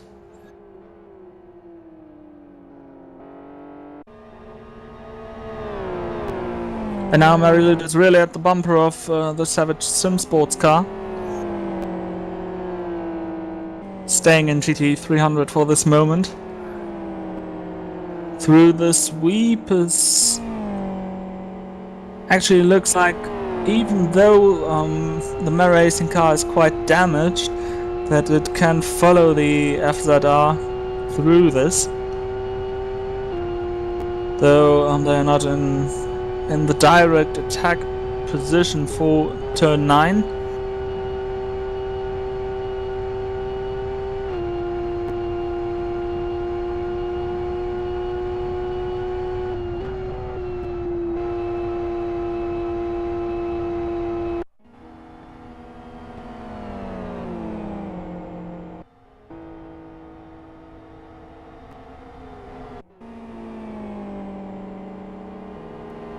So Miko in the oval behind the Savage Sim Sports car.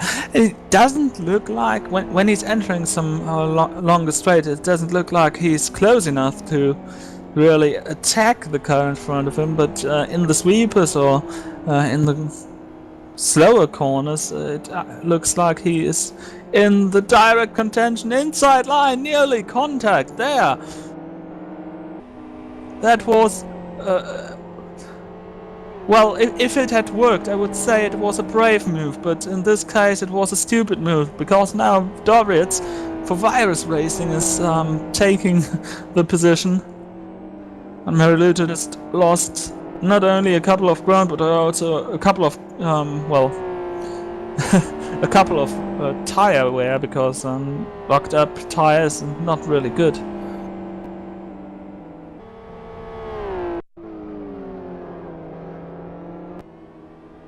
And that's Conquest getting back around Sonic Realms. That's 5th place now for Conquest after their fun and games with the GT300 earlier in the race that we missed, but then have been told about. And actually there's an interesting battle at the front appearing. Oh, Conquest have messed up, and Juventus back on him. Now, going concern to Juventus, if he gets presented with an outside chance to pass here, he'll try and take it, and here we go. Oh, he backed out. Ooh. How un-Samsung-like. That's... Oh, he's got off! Well, that's Samsung-like, though. Contact here in the back, Virus and Mel Racing. And Mel Racing was on the outside. The door was closed by Virus, and Marilute steered into him. At least it looked like this in the first moment. And now Marilute is drifting his way through the sweepers.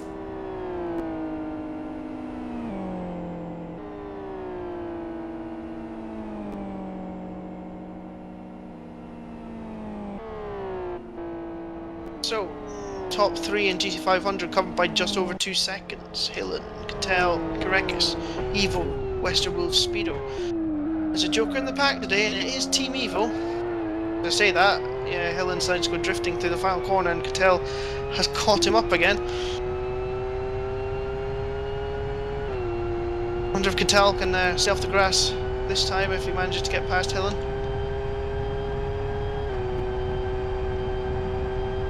Though is eating away ever so slightly. He has actually lost a little bit of time in the final split this time to Cattell, but he has been eating away at both the top 2 slightly every lap. Cattell actually does the fast lap of the race, 24.28.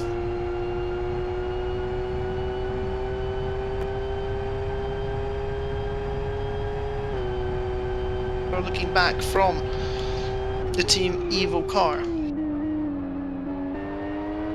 Evo getting a little bit squirrely under braking now, Cattell much smoother. When you fancy, he might get a run in the oval.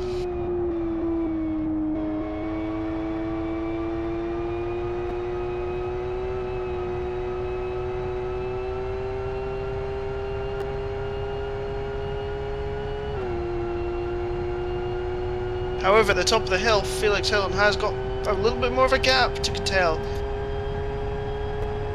Just trying to do everything he can, hold on to that lead.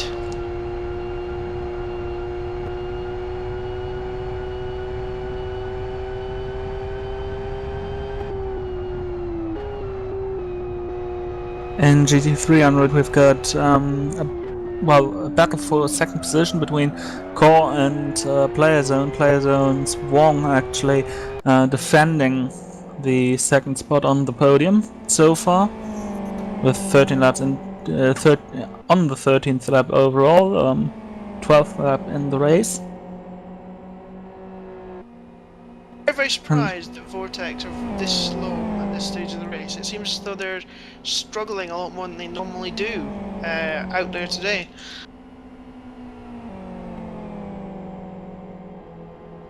I could think of that this changes when their second driver enters the race, who who did the pole time so far.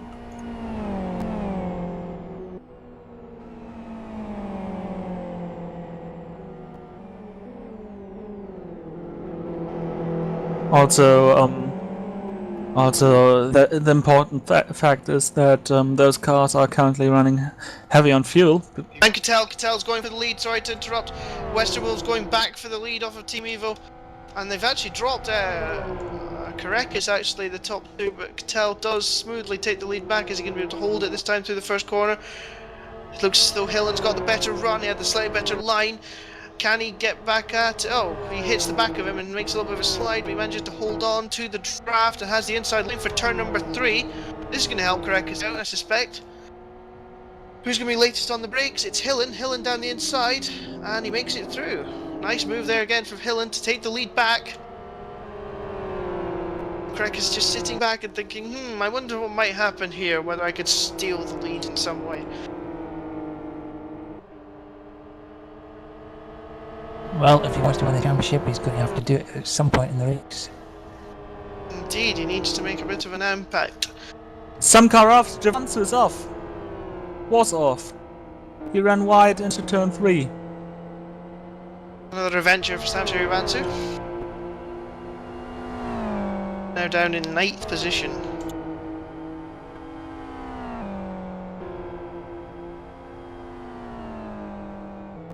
So still the battle in GT300 for 2nd position. Suninen behind Wong. Core Racing behind Player Zone. Though it doesn't look like they move in relations to each other. They keep this gap pretty constant so far. I guess this will be spiced up with the next GT500 cars coming up. But that's still a while until that happens. The battle for the lead in GT500 has hit a back marker. It's Ivanov, who's had a ridiculously unlucky race so far. Out of the way. I suppose his challenge is to make up and catch Unitas. Actually, he's doing really well. Like, thinking about it, he's actually not that far behind Unitas in the Sonic Realms car. But anyway, Kittel looking for the draft again and looking to hopefully make this stick this time.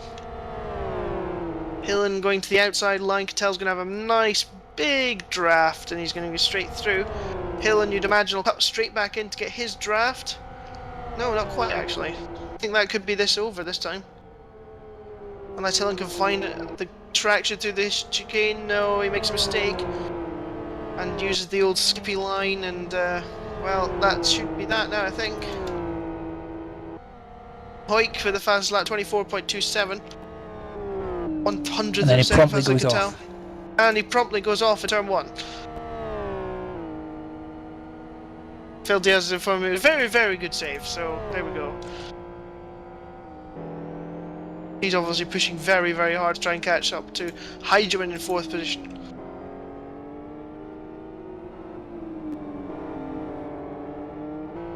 Also, I think Gunzerman has around Knox for 6th place for Core. He's reached team down to 7th spot. With the Mad FXR. The Mad FXR, just to say that, he goes and drifts around the first of the sweeping bends, crikey, of Samsung Giovanzu. You didn't really need me to tell you who the Mad FXR driver is, though, did you really? Hillen's caught back up to Kittel. And he managed to have a little bit of a draft on the oval. Kittel locks up a bit. And yeah, I think Hillen's going to be right back at Kittel. Karekas closing in to these two battling at the moment. Kittel goes low. I mean, Hillen goes down low. Oh, Hillen's made it stick. Kittel completely outfoxed there. I mean, he must have assumed that he'd got the move covered onto the oval section. Hillen just dived underneath him. Kittel to the outside. This is going to help Karekas a lot in the Speedo racing car. Kittel runs a bit wide for the undercut, and Hillen is back in front.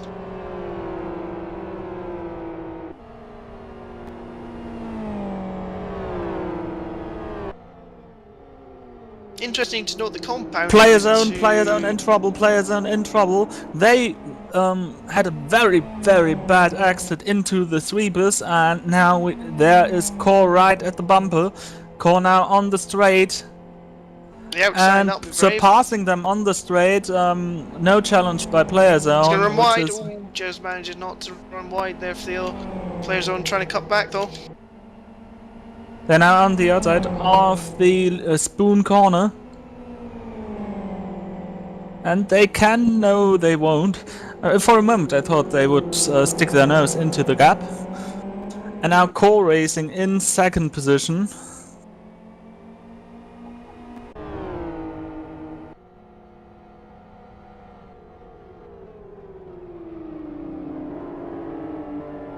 So Vortex is about to come into pit lane because we already see their second driver, Gisela, in the server.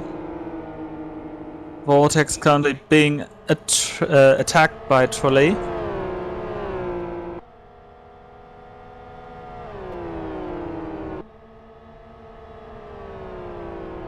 Trolley on the brake and nearly hitting Let 10 Mackie.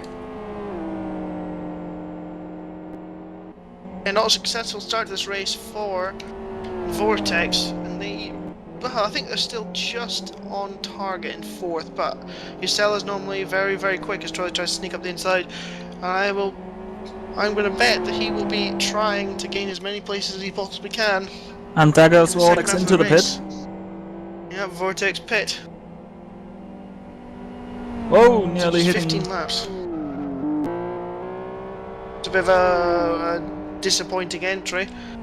And the battle for second missed position the in pit box as well. GT300. Oh, he missed the pit Wang- box as well. Wang around Suninen again, and that brings player zone back into the second position. For now. Because For Sunen's now. got the draft. Correctly. Suninen now on the inside for the Kings, but not for the braking zone. But he surpasses the player zone car already. And now he blocks.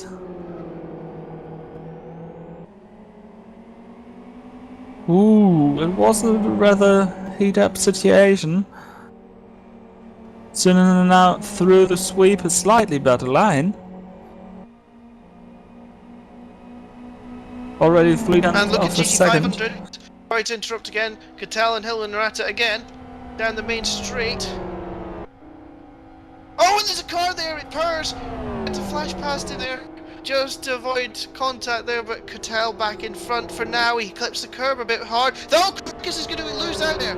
Krekus loses out because Purrs sort of ambling in the middle of the road in the chicane. Didn't actually lose that much, actually, surprisingly enough. Brave driving from Krekus to hold on. So the top two are slightly further away now.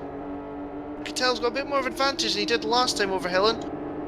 So this is going to be interesting. I think possibly he might just have done it this time and be able to maybe extend his advantage.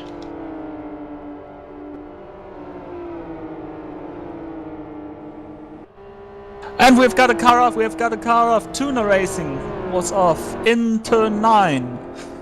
That corner again strikes, and now they can get overtaken by Last Lap Motorsports. Guess who's got a puncture, Thilo? Oh, yeah. Guess who's got a puncture? It's Scuderia Gas! So, how would I not have predicted that? I haven't seen their setup in the qualifying race. Yeah. So they really raped the Hydrogen's tires been to the end. Oh, top 3 now in GT500. Gisela on Evo! Oh, there's contact there! Off goes Evo! Gisela stayed to the boundary of the track at Hillen. For some unknown reason, I don't realise how Hillen was even thinking there, decided to try and come past. He's weaving about. No, Felix, that was your own stupidity. It really was dumb. Gisela had nowhere to go because he was on the edge of the track, and Hillen decided, I'm going to go past you on the racing line and tried to force him out of the way. Across the grass he went, so that's Krekus up to second place. Is there any damage on the Vortex car? Bit on the Evo car. Yeah, I'm not sure what Felix Hillen was thinking there, because all he had to do was just go to the right and get a better exit in his faster car and just go straight past instead of going on the grass. Slight left side damage. Bit damage on the Vortex car as well, so it's really not been a good couple of laps there for Vortex. Doriad's now in the pits. He gives the car to Tommy Ostgard.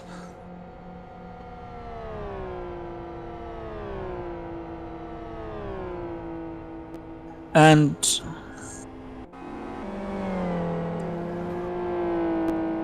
Roberto now, Garcia now heading towards pit lane.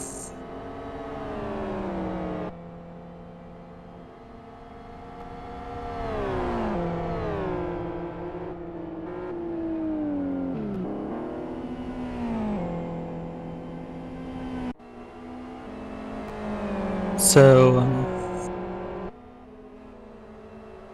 soon we'll see CSF our dear commentary neighbor who followed especially the GT1s throughout the race, racing in a GT300 car. Oh, and we've got a spinner. Per spun there into turn 3, and he stood directly in the way of, well, who was it? It was a GT500 car, and behind him there's a battle going on. Oh, contact Gazunas, and someone spun off one of the buses, and oh, Savage Sim Sports nearly lost it as well. What's happening there? Björklund it was. Björklund for Gravity. However, Gazion is involved in such strange situations this race. Especially now with a Savage Sim Sports car. So, and finally Mafia Racing made it around Rio Pinto, around the boss of Last Lap Modes. Lopez with a drive-through penalty. Back around and Hyderman into this battle, and through the middle he goes! And Bertoni now behind the bus again. Into the bumper, nearly a contact.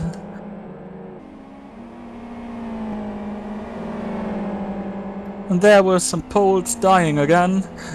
Now Bertoni with his, well, really badly looking car around the inside into turn 1. You see the speed advantage. Blue flag is shown.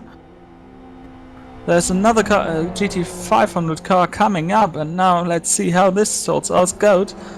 Goik just setting the fastest lap, and Pinto again, and Goik going through there. Contact, Goik spinning. Goik spinning.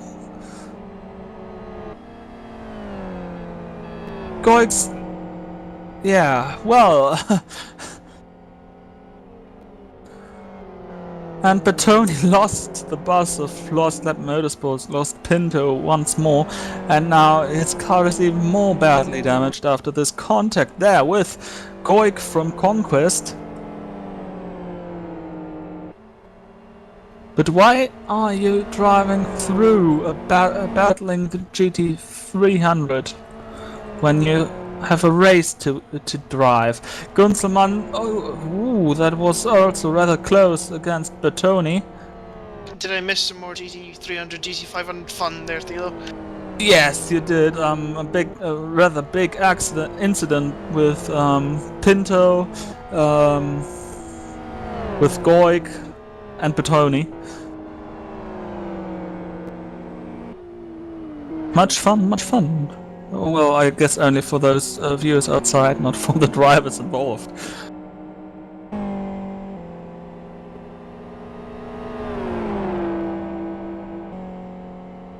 And Ivanov finally found a car in front of him, and that's Janitas, and so he's on the inside down towards turn 9. And before that corner he surpasses the Sonic Realms car, and Ivanov, well, is now one place up. Don't forget Lopez and Lobato. What is Lobato doing? He's weaving his car from... What is he doing? Somebody please explain to me what he is doing. Because he's got a wheel problem, do you think? It must be a wheel problem. It must be. He's weaving his car from side to side, as though his wheel is out of calibration or something. Let's see if he does it again. No, he's not. It seems okay now, but I was rather curious to sort of see him sort of weaving his wheel from side to side. Still very gingerly going into the corner, so I wonder if he's got some technical issues there in the Scuderia gas car. Not a good weekend for them.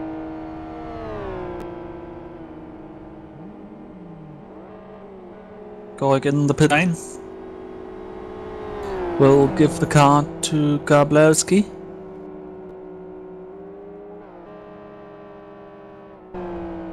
And again I saw some dust kicking up. Yep, that would be Gladius Casinos for Ready to Roll Racing, wearing out the outside of turn 1 on the grass there.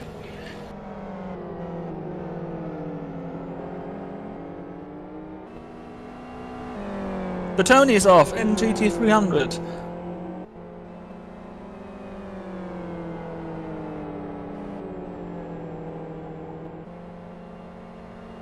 And for Tony, the second driver plus Cios is joining the server.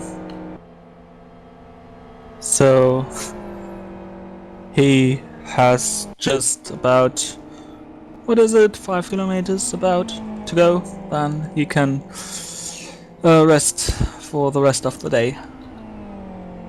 Kronpusher takes over from Kampage. Now we've got quite a significant amount of connection problems with many your supply issues.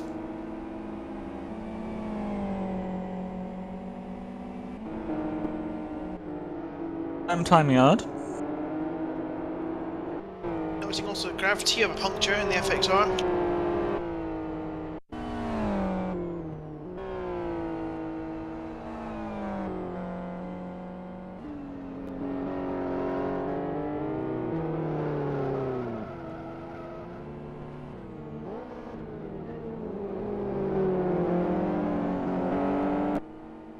Sorry, it's a rear tyre issue there. Left is right rear, which will be interesting going through the oval. Sorry, left rear actually, so it's not as much of a problem. But yeah, don't know why an FXR would puncture. It must have been locking the rears or something. Yeah, a very strange place to get a puncture. I mean, yeah, 302 he's riding.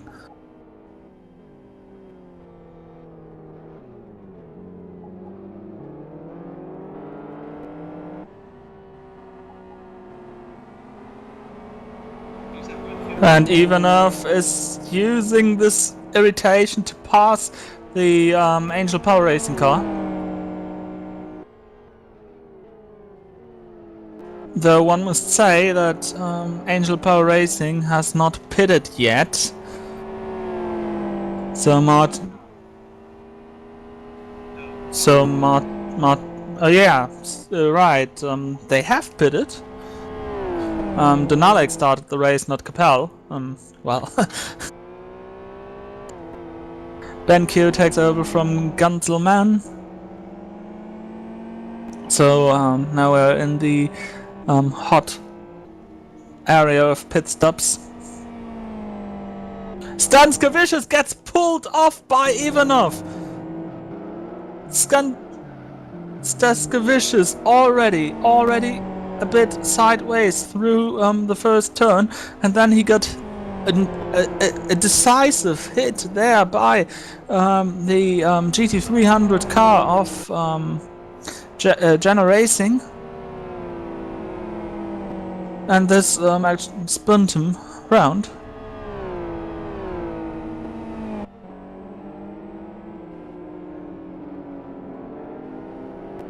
So many things happening here currently. And we've got a rather close thing because we've got Speedo GT500 in pits.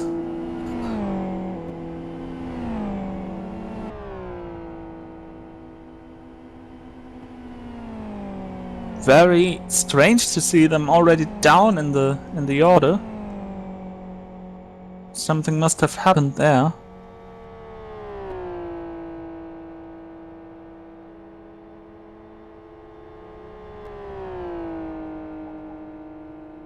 Well, while the race at West Hill was more something to sleep well, this race is more like hell breaks loose, to be honest.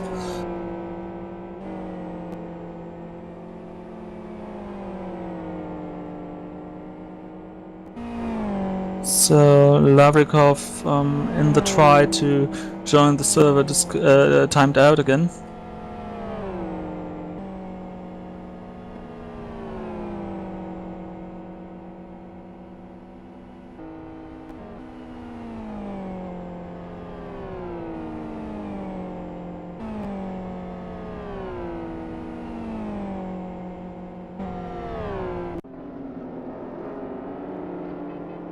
Oh! Savage Sim Sports again with contact there with Jenna Racing. Yeah, well, the American might say it's a payback.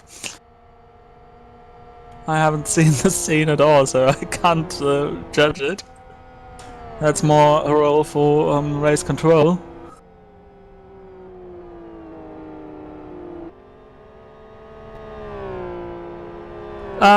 Drive-through penalty for car 53, that's Rod, for Sonic Rounds. Well, a bad day gets even worse. Penalty for chatting.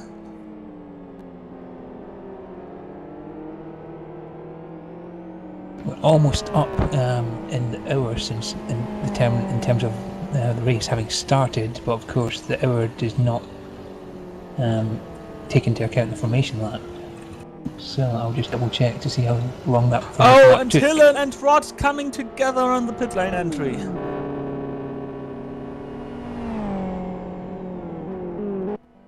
Simon Cattell in the pit lane as well, or...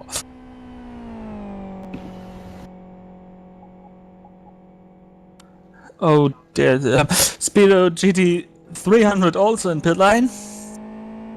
Core GT300 as well, and Player Zone also. All main contenders are in the pit lane. Wentiar before GT500 Western Wolves exits the pit lane. It's going to be close for second here between Dominic Engel and Sven Kresmer for Evo. And Jenny Racing get a drive-through penalty for speeding out of the pit lane. Oh. And A-Team currently leading the GT300s in front of Savage Sim Sports and Mer Racing, because they are the three cars which hadn't pitted yet. Marino Koots in currently 4th position. He is the virtual leader.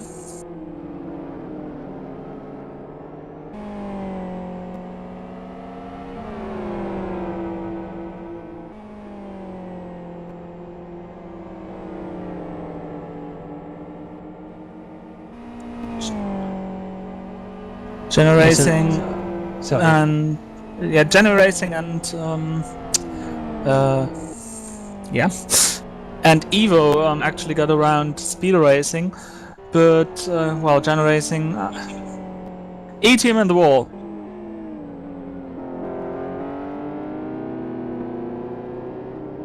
Left front puncture for Evo, not Evo, sorry, E-Team, the leading GT300 team, and they're just coming through and about to cross the second sector split.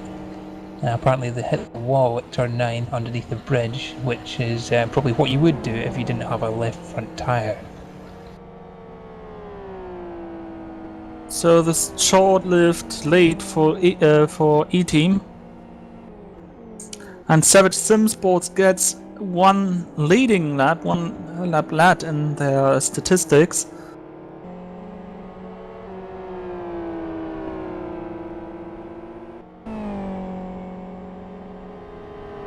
Unless they pit. And Oskari Renner has already joined, so it's very likely they pit now. And that would mean that Reno Koots would take the lead for Speedo Racing GT300.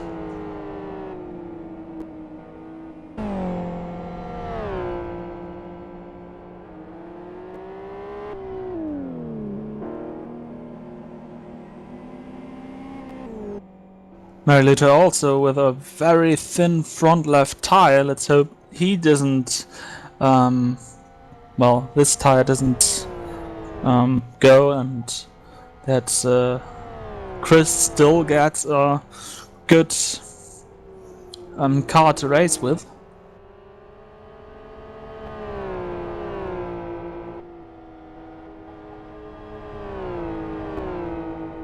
Okay, so second place. And a car off. There's Hellenic Racing off in turn 8.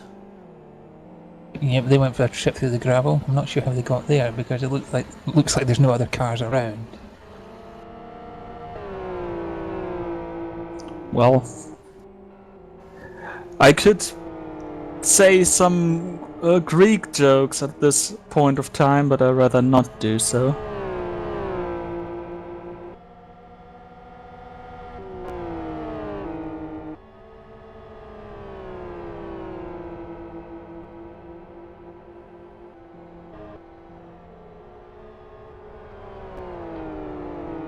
You're currently looking at third place, which is Speedo Racing, just behind Team Evil, and up the road. Mary is Lutov! Western Mary Wolves. Lutov! Well, the tire is still good, it seems, but he was off in turn 9. The Mary Racing car. They are cutting it quite close in terms of driver's stint length. The maximum you can drive is 1 hour, and that is calculated without taking into account the rolling start lap. So it's almost time up for Merluto, so you better pit this lap.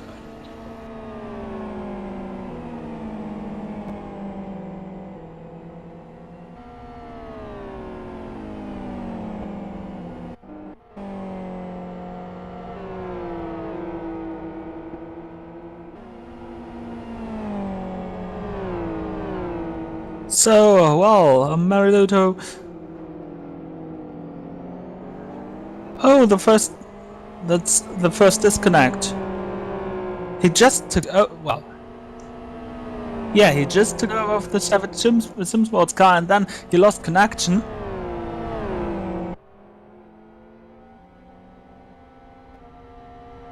And Perron and Drusela are battling there for which is the third position. And they've got some GT500 cars coming behind. That's BenQ, Core and Savage Simsports.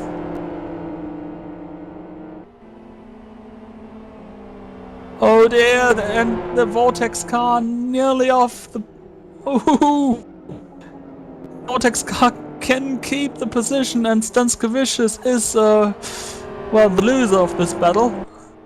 Yeah, that's the worst nightmare for a GT500 car, where two cars are side by side ahead of them, and you're not really sure where to go, and if one's going to give you room, or if they're just going to stick to the line and give you a big gap in the middle. But luckily BenQ managed to get through.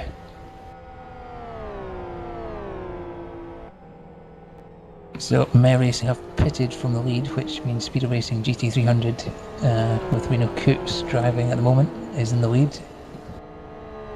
Second is Core Racing GT300. Then you've got Players on and Jusela for Vortex, who lead the championship at the moment, have now got back up into 4th, which should guarantee them the championship lead and the win.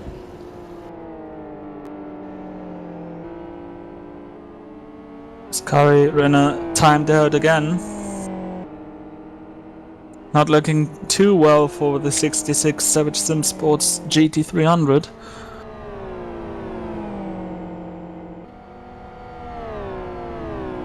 And he lost connection again. He's got a major problem there. Well, that's it for the race. We can also already close that chapter. 3 times he connected to the server, 3 times he directly lost connection. So some major issues there. Now looking at the GT500 table. Vortex with a 4th place. They would get 13 points.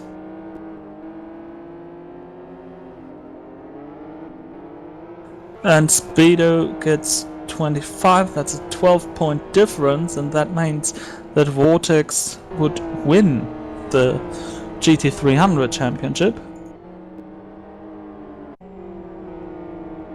Yeah, they would win the GT300 championship by 2 points, but even if they finished 5th, they would still win because they would have more wins, even if they were tied on points. Gustafsson now taking the 66 out of the pit garage. The reserve driver in case of such problematic situations. But I think they have already lost 2 laps due to all this connection issues.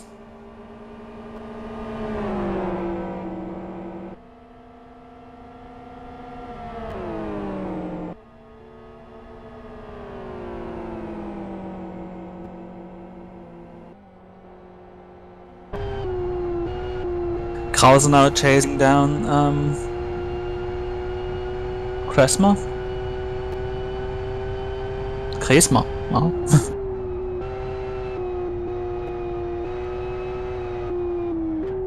So they are battling their 4th second position in GT 500. The problem for Speedo Racing, the car that's just behind Team Evil here, is that Western Wolves are 15 seconds up the road.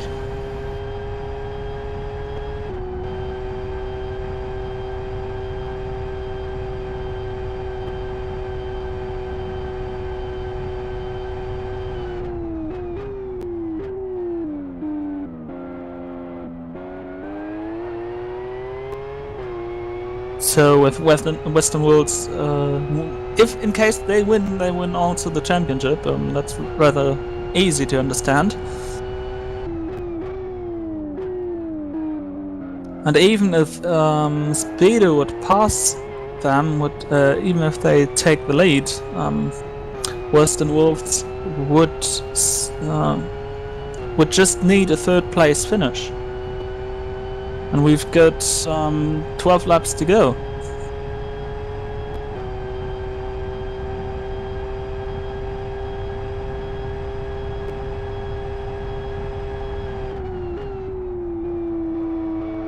Still a rather close battle there zwischen Kresma and Krause.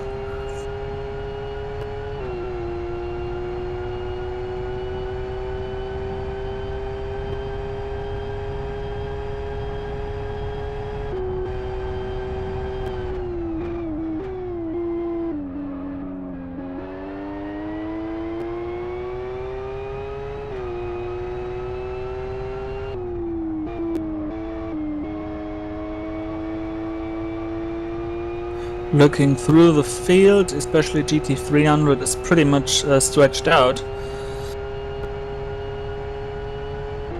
So right after the storm there's a bit of silence.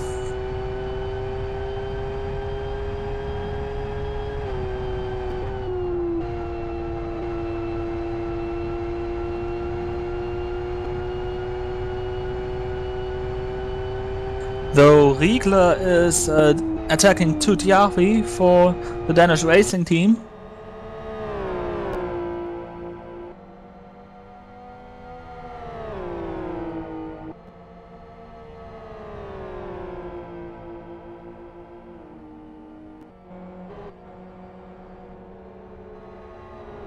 So those 2 GT500 battles are the best battles here on track.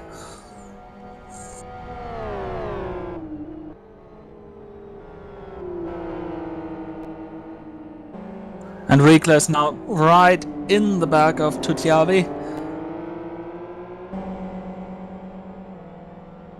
Riegler now in the slipstream for the Ready to Roll racing team.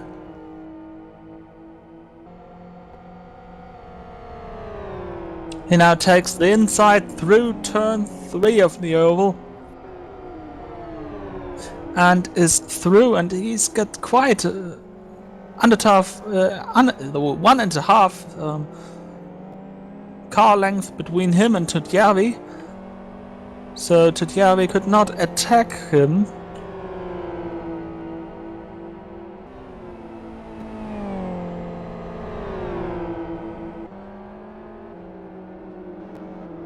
And Kresma and Krause are battling it out.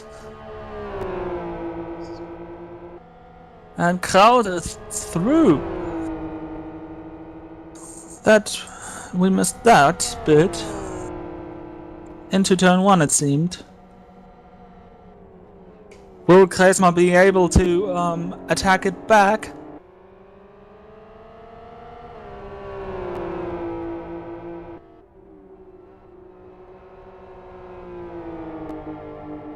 Krause with a better line through the sweep.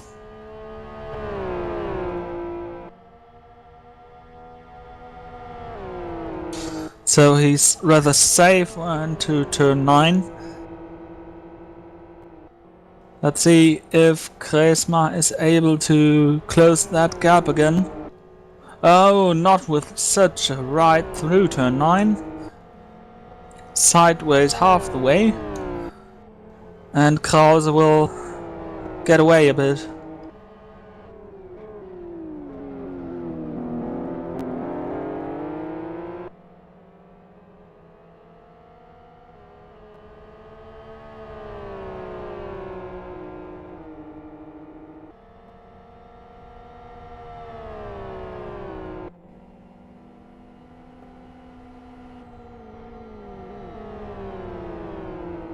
If you wonder what Chris Ford is currently doing, he is behind the wheel of the number 86 racing machine.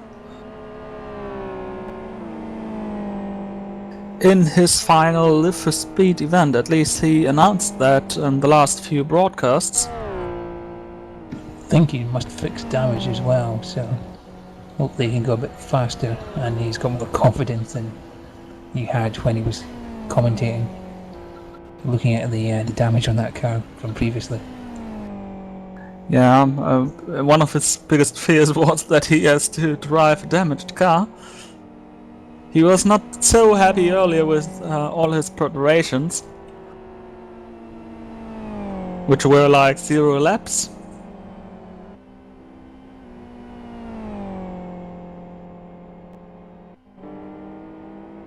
So for the first time in about at least 5 or 6 laps, Speedo Racing GT500 have managed to go faster than Western Wolves, but the gap at the front will be about 20 seconds. I'm not sure if they've got the speed or the time either to close that gap down. Realistically, they would need about 2 seconds a lap to be challenging Ventjavi and Western Wolves. It would be like the finish we've seen in race 1 at Adelaide at V8 Supercars. But the difference in how good the tires are is not that big. So Speedo Racing really needs to hope for some accident, some incident with Ventjavi.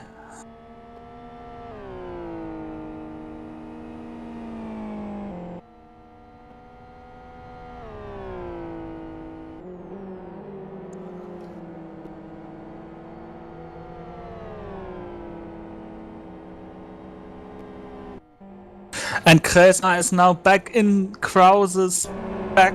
Well, yeah. After they had to pass Mafia Racing and Last Lap Motorsport, and Kresna goes now down to the inside into turn 3 of the oval. Kresna up in front. Krause in the slipstream. Krause wants the inside into the hairpin. He takes it and he is through a bit sideways there, but a late move and made it stick. Krause still in second position. Kresma is now attacking, nearly bump drafting, and he gets unstable and goes over the grass there.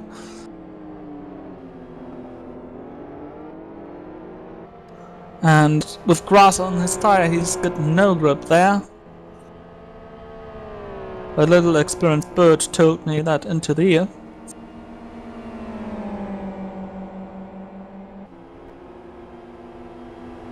And LLM and Mafia back together, fighting all race long in GT300. The 81 car passed the LLM car.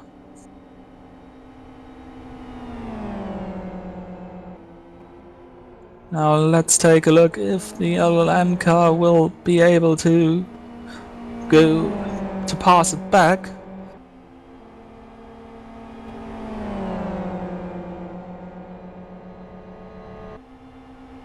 So the bus in the slipstream doesn't have the straight line speed to really attack him. Let's wait for the sweepers and for the next GT500 car, which I already saw is on the background. The conquest car of Gabalowski about to lap them both. LLM lost a bit of ground there. Now the blue flags are shown.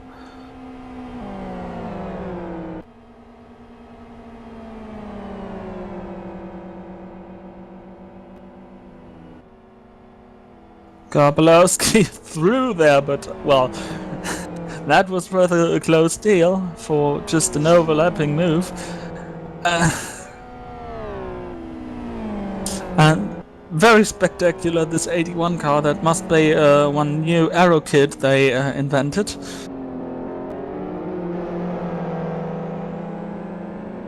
Especially at the back, this one open wheel in front right, front left, and back right.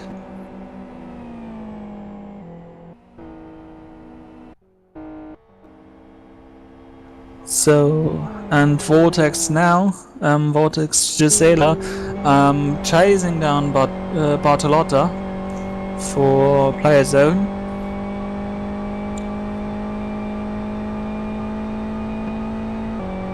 Yeah, this is the battle for third position. Players that we're on board with currently have held the position for most of the race, although they were up in second for near the start. Though the GT300 start was just pure chaos. And it was really expectable that it goes to be chaos after seeing all those cars 4 wide. And now just Sailor in the backstream, in the slipstream, sorry, of Bartolotta.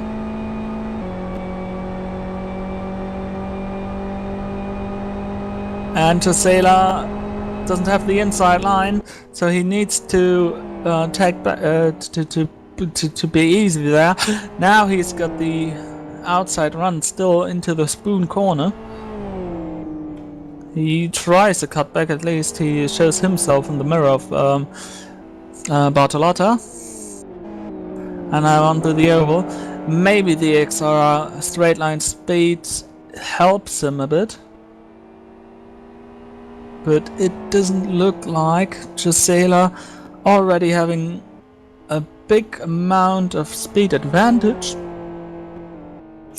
Going now into the to the inside, to the low lane. Renault Coates timed out. The leader in GT300 timed out. Speedo Racing.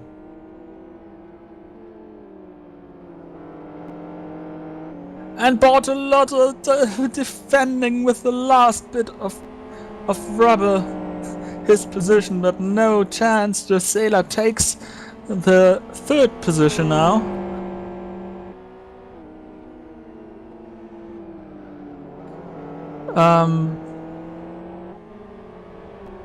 Second position, sorry. That basically all but guarantees Vortex's championship here, because with Genuine Racing well down in the pack and Speedo with the only hope of getting past Vortex for the championship win. Yeah, that's closed that book, it seems, and now we've got 277 cars. Now they have to sort out who's going out on the track. It's Isaac Price. Oh, yeah, but the problem with Isaac is that he's done quite a lot of time, so I'm not sure if he can actually drive much more.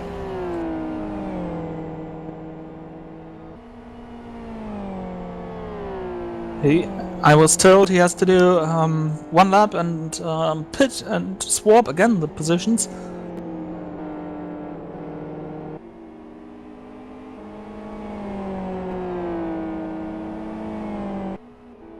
I think that I saw Reno Cooch time out in the final sector, which is quite unfortunate for such a long lap, that to do 3/4 of the lap and not have it counted. So they will have lost quite a lot of time in Speedo GT3.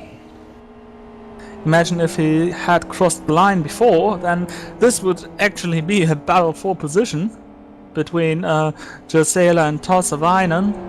Sorry, between Gisela and Isaac Price, not for the lead, but for the second position. And Ventjavi is pacing through this. Gisela seems to know that the car in front of him has to pit now. So they take over each other's position again.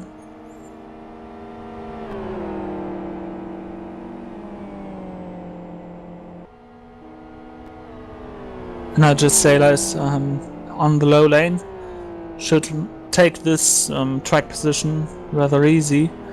Isaac Price, let's see if he does something. He's in the slipstream, he does not try to get into the inside at this happen, and then just say that is through, and Isaac, as we told you, has to come into the pit lane now.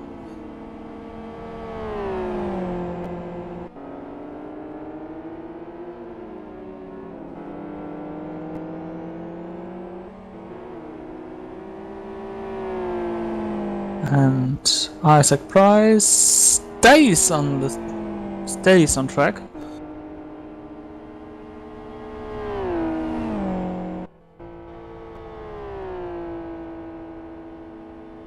Well, according to And Tracker, he had done 50 minutes in his previous stint, so he can only do 10 minutes in this stint. And there is only 6 laps to go for the leader.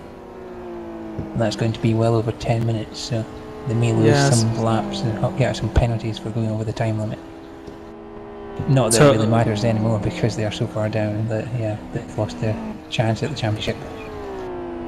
You could do a maximum of 3 laps with 10 minutes remaining, because with 2 minutes 40 lap times around this region, you would violate it with 4 laps already.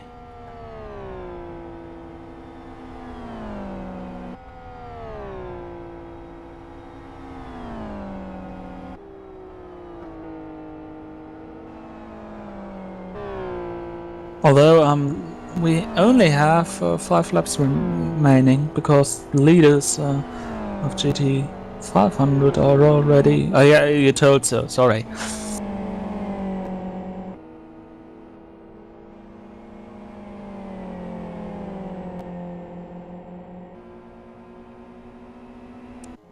So, giving you a quick rundown about who's who, who's where.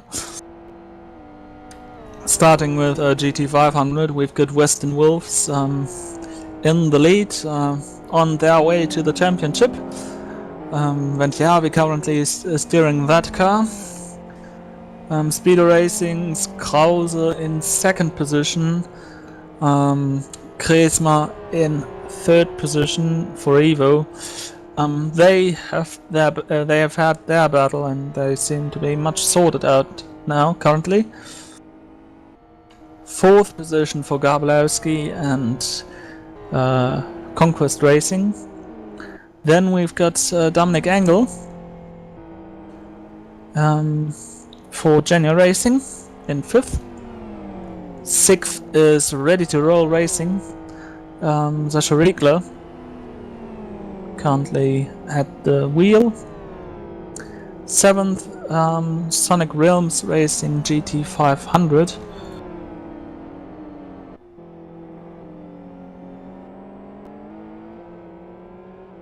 Then 8th, Contio Racing for Sonic Realms, just to be complete. Then we've got Tutiavi.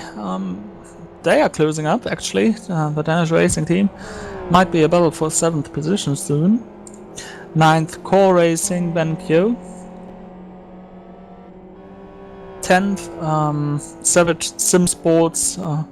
With all the trouble they had with the GT300 cars.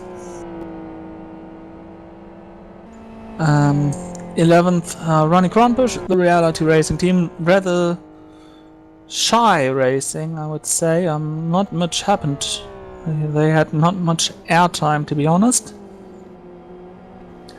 And 12th in GT500, it's Gravit Racing team, however it's pronounced. I always fail in that. Martinson Graf T Racing. Well, Martinson at the wheel, and the Swedish man currently the black jersey driver in GT500.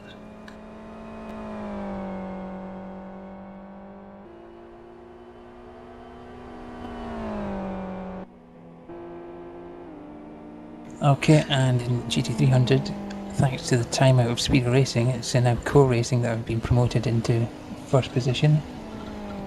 Vortex Motorsport are in second, and looks like they'll tie up the championship pretty comfortably, it has to be said. Player Zone are in third. E-Team have returned for one final race, it seems, and they're doing not too bad in fourth. Team Virus have managed to get up to fifth. GTS Motorsports, a bit of a quiet race with them, they're in sixth. Angel Power Racing, another quiet race, we're not seeing too much of them, in seventh. Mare Racing, after the damage repair at the pit stop, lost a bit of time, but they're in eighth. Mafia Racing are in ninth, they've got ahead finally of Last Lap Motorsports, who are in 10th. Genuine Racing, after their incidents at the start, are in 12th. Hellenic Racing Team are behind them. Sonic Realms are 13th. Scuderia Gas are 14th. Speedo Racing, after their timeout, are now 15th, which is basically ended their chances.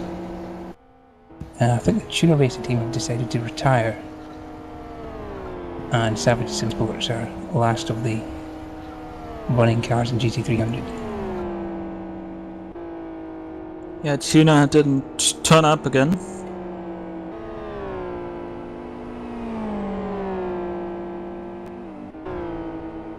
They have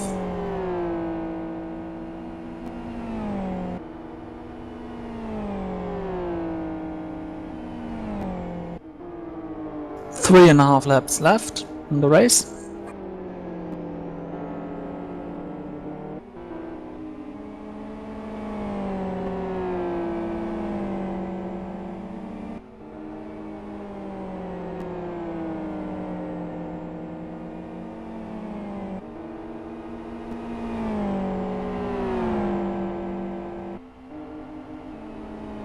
So maybe some promotion for broadcasting at this point, while currently there is not much happening.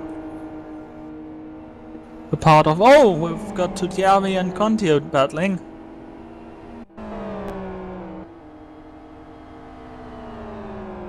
So this is for 7th position.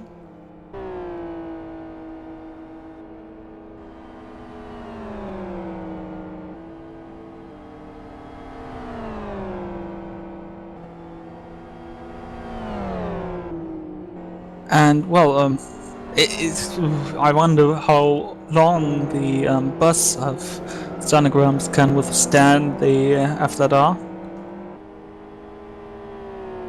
Though this exit of of the Spoon Corner was not that well, so they might get another lap ahead of TDRT.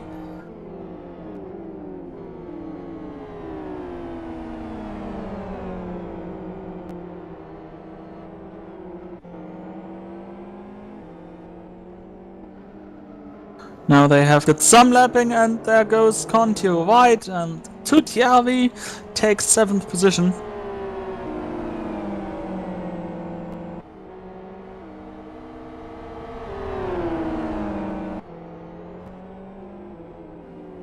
As predicted, Reno Coots comes back to the server, and he'll have to take back over from Isaac Price for Speedo Racing GT3. Otherwise they would go over the 1 hour time limit for one driver.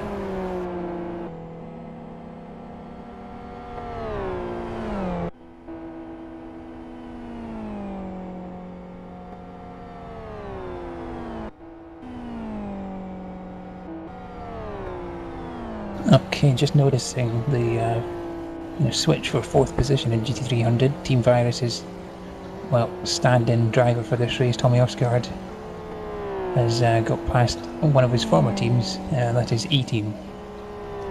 I think Pierre Perron for E-Team had a bit of a slow lap, as far as I could see, or a bit of a slow part of the lap from the sector split, so obviously an incident in there somewhere.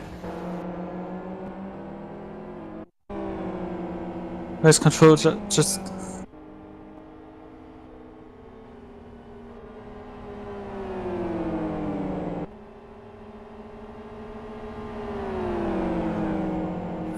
This could be a this is a battle there down in the southern region of GT300.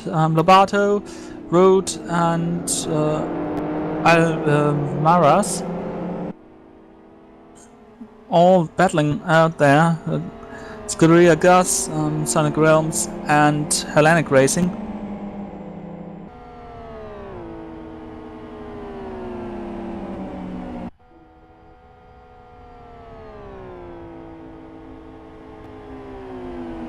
There's another car behind them, though I think that should be Core Racing. Yeah, that's Core Racing. They are going to be lapped by them. And Hellenic around Sonic Realms there. 2 laps remaining. And Rod now in the slipstream, though it doesn't help that much here through the Kings. Braking for... well, that was a very early break by Sonic Realms. And, well, the one who profits out of it, that's Lobato, who, well, that's about 8 to 9 car lengths.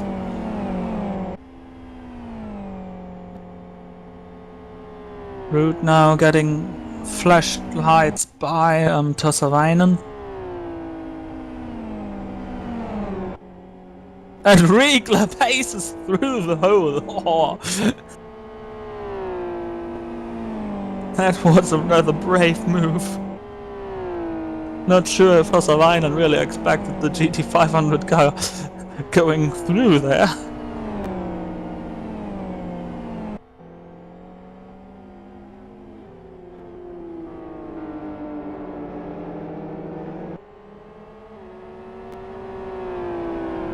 And so it's stretched out again. Then Chiavi currently in turn 3, and turn 3 of the oval, yeah. Coming from this new section back onto the regular Grand Prix long course. A bit of a slide there, but he's got just 7.7 kilometers ahead of him. And he's got a 25-second gap over second place. Speedy Racing really needed to get out front, which they were close to doing, but after the round of pit stops they got held up, and Matti Venjärvi was just too quick for Speedy Racing.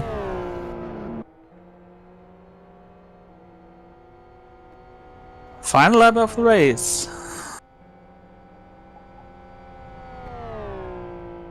Final lap of SuperGT of this inaugural season.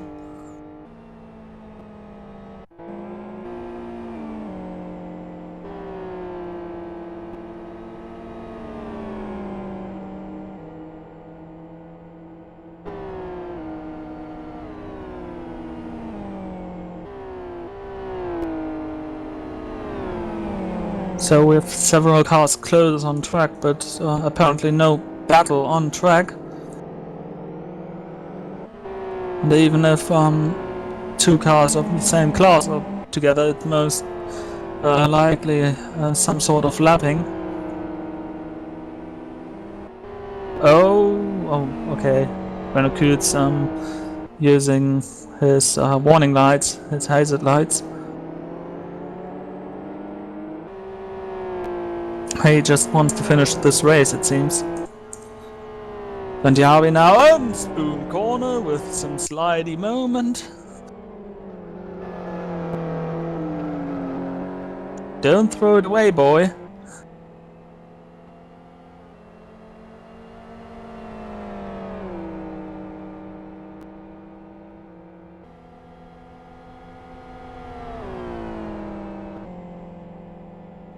So we've now got the car of Core Racing GT300. No, it is currently in the sweepers. Anyways, Venjärvi now coming out of the final of the new hairpin, of the second new hairpin, and now entering the final hairpin. The final few meters here of Super GT racing at iRacing DWDC live stream.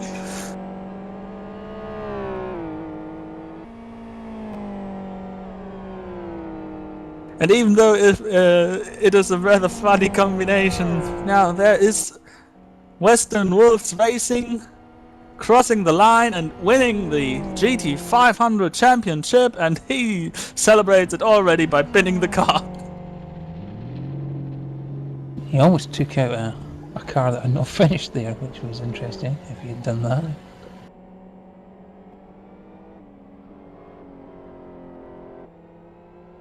And Tossavainen now in turn 3. Oh, we've got Speedo first of all crossing the line, finishing second, and Evo third. He's very slow. He seems to be out of gas. A very, very brave calculation of how much fuel you need.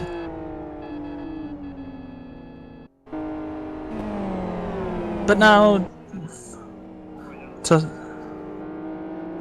we've got Tossavainen core racing through the chicane into the final king, and they make the two core cars side by side over the line here. A photo finish for those.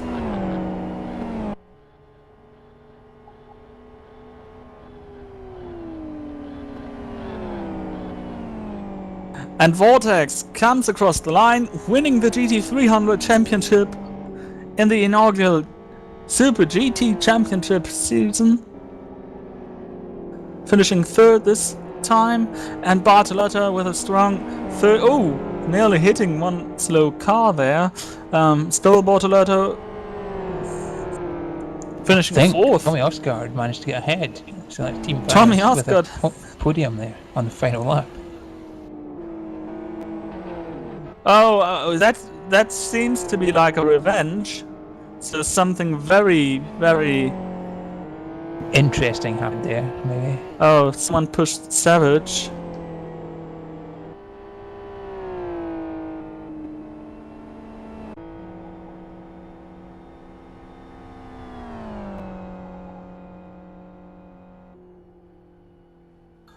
Speed racing crossing the line now.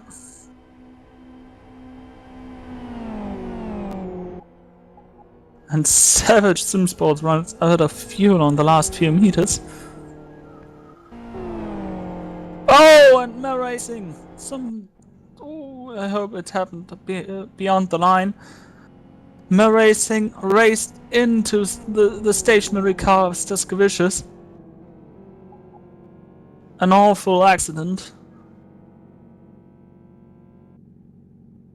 Thanks God this is sim racing.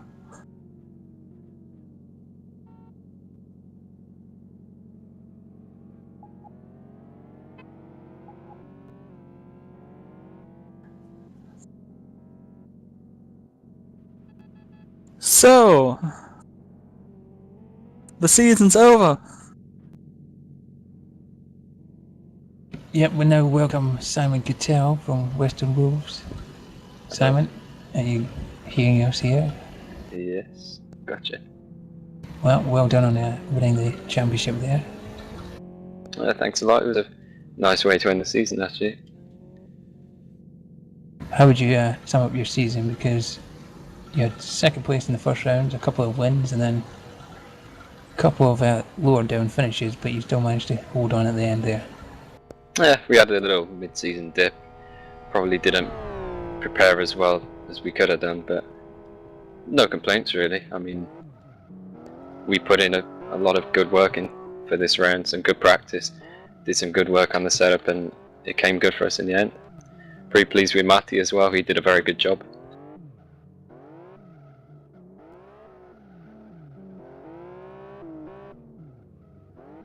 Yeah, you had a bit of a fight there in the middle of the race with Speedo and Team Evo.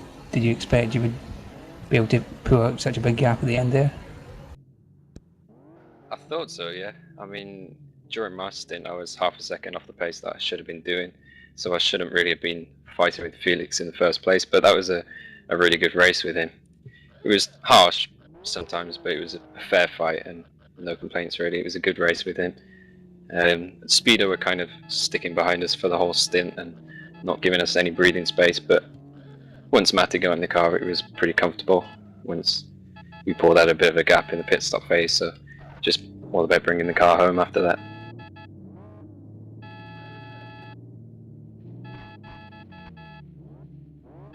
What about the championship as a whole? Did you like the concept, and did you have fun basically? That was the main thing, really.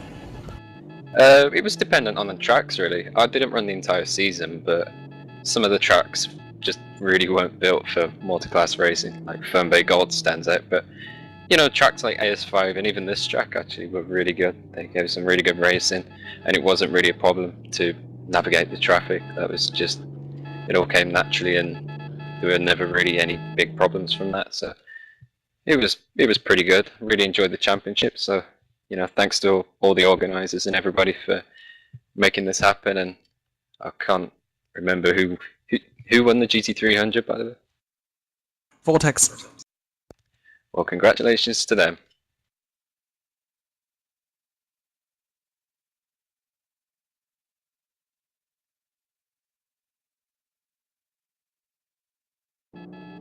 We've got Chris Ford back here as well. Hello, Chris.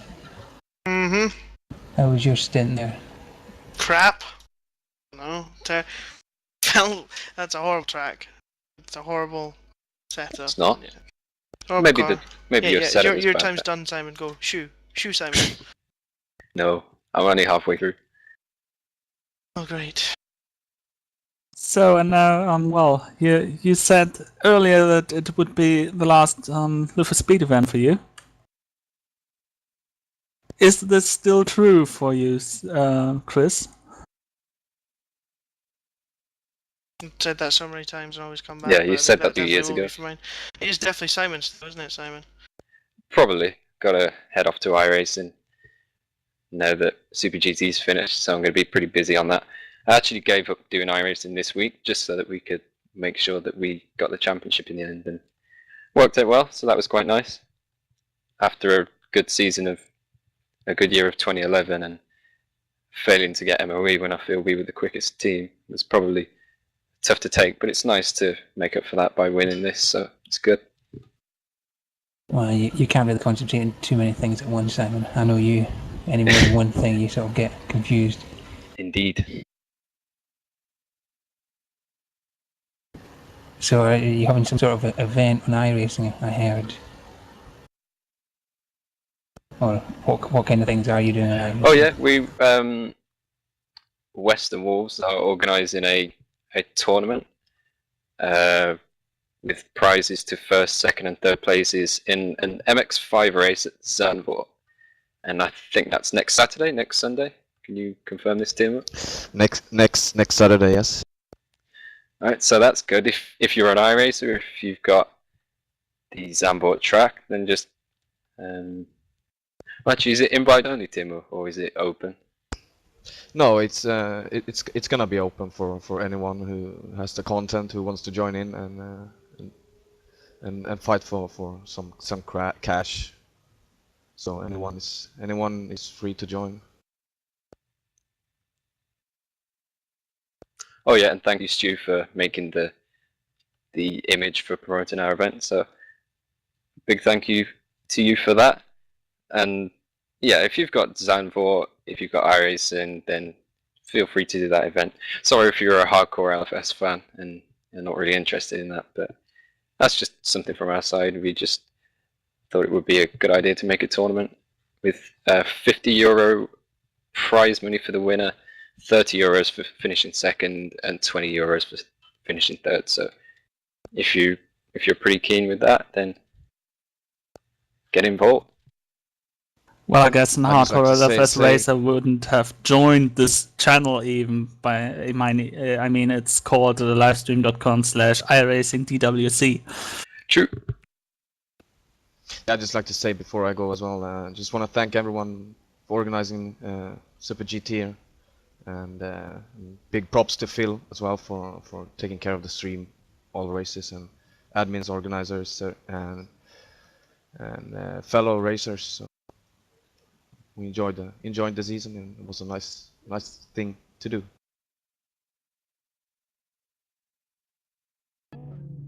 Okay, so I guess this is the end. This is No. the final goodbye. Well, Should we there's do a some bunch. Sinatra to send us all off? I've done enough singing, I think, so I'll maybe leave that go to you guys if you want to do it. That's Well, we've too got much still a singing bunch this of season already. events coming up. Wow, the end is near. The end is near, yeah. So from my side, I mean, New Dimension Racing driver, we've got coming up the Kyoto 250 at March the 31st. We've got coming up LFS Kart Light Series, so the Foxes are again on the track fighting for every millimeter, especially in the oval. I mean, if you've seen that racing there, 5, 6, 7 wide. And also we've returned with mini FBM series, so pretty nice events coming up there. And we've got a bunch of broadcasts coming up this week. Starting with Monday, the guys from Raptor Gaming are providing you City Liga 15 Round 3 Blackwood Grand Prix with the XFG.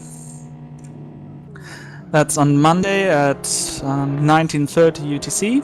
Tuesday we've got the Genio Racing GT1 Challenge up on NDR TV. I guess it will also be around 19:30. I'm not sure currently.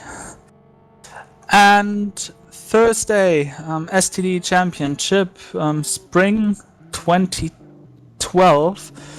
From Andro will also be covered on NDR TV. So if you like to watch some close one-class racing, you can join them. And of course, this iRacing event, which was promoted by Timo and Simon, it will either be broadcasted on Glacier or on this very channel on iRacing DWC. Yeah, I was just going to mention that. So yeah, you'll be able to see it even if you don't have the iRacing either on this channel or Glacier TV. We'll post it on the iRacing thread in the LFS forum if you want to have a watch. It'll probably involve Rudy either crashing or winning. That's what he normally does. I won't be so sure. There's going to be some good competition, but MX5 always promises some good racing, so it should be good as a spectator and it should be good as a driver, so yeah. Because it's not PSR TV. Oh yeah. If it was PSR TV, you know that they'd just spend the whole race asking where Greg Ritchie was. Would call Randy Van Buren again. Oh, Randy Van Buren. Simon Cattell second. Yes. And yes, people think I'm bad with names. Anyway, so I suppose we shall wrap it up now. What a season in Super GT we have had. It's been quite interesting racing-wise and controversy-wise, and yeah, it's been a hard few months though, lads, hasn't it? I think I speak for everybody in saying that we've all enjoyed it. It's been fun and it's quite shortish races, but still lots of action, so interesting stuff. I had Dead's format an 8-round championship in the current state of LFS, but it's been good from start to finish. The competition's been there. We've had waiting lists and qualifying races in order to even make the race, so to have that across 8 rounds is pretty good. It's been a good send-off for the season as well. Indeed. So, from myself, Chris Ford, from Thilo Falkenberg, from Michael Booth, from Philip Diaz, from all the administration teams, we thank you, the viewer, for watching this season, and we will be back, we believe, in the autumn with another season of Super GT fun and games. We'll see you then. Goodbye.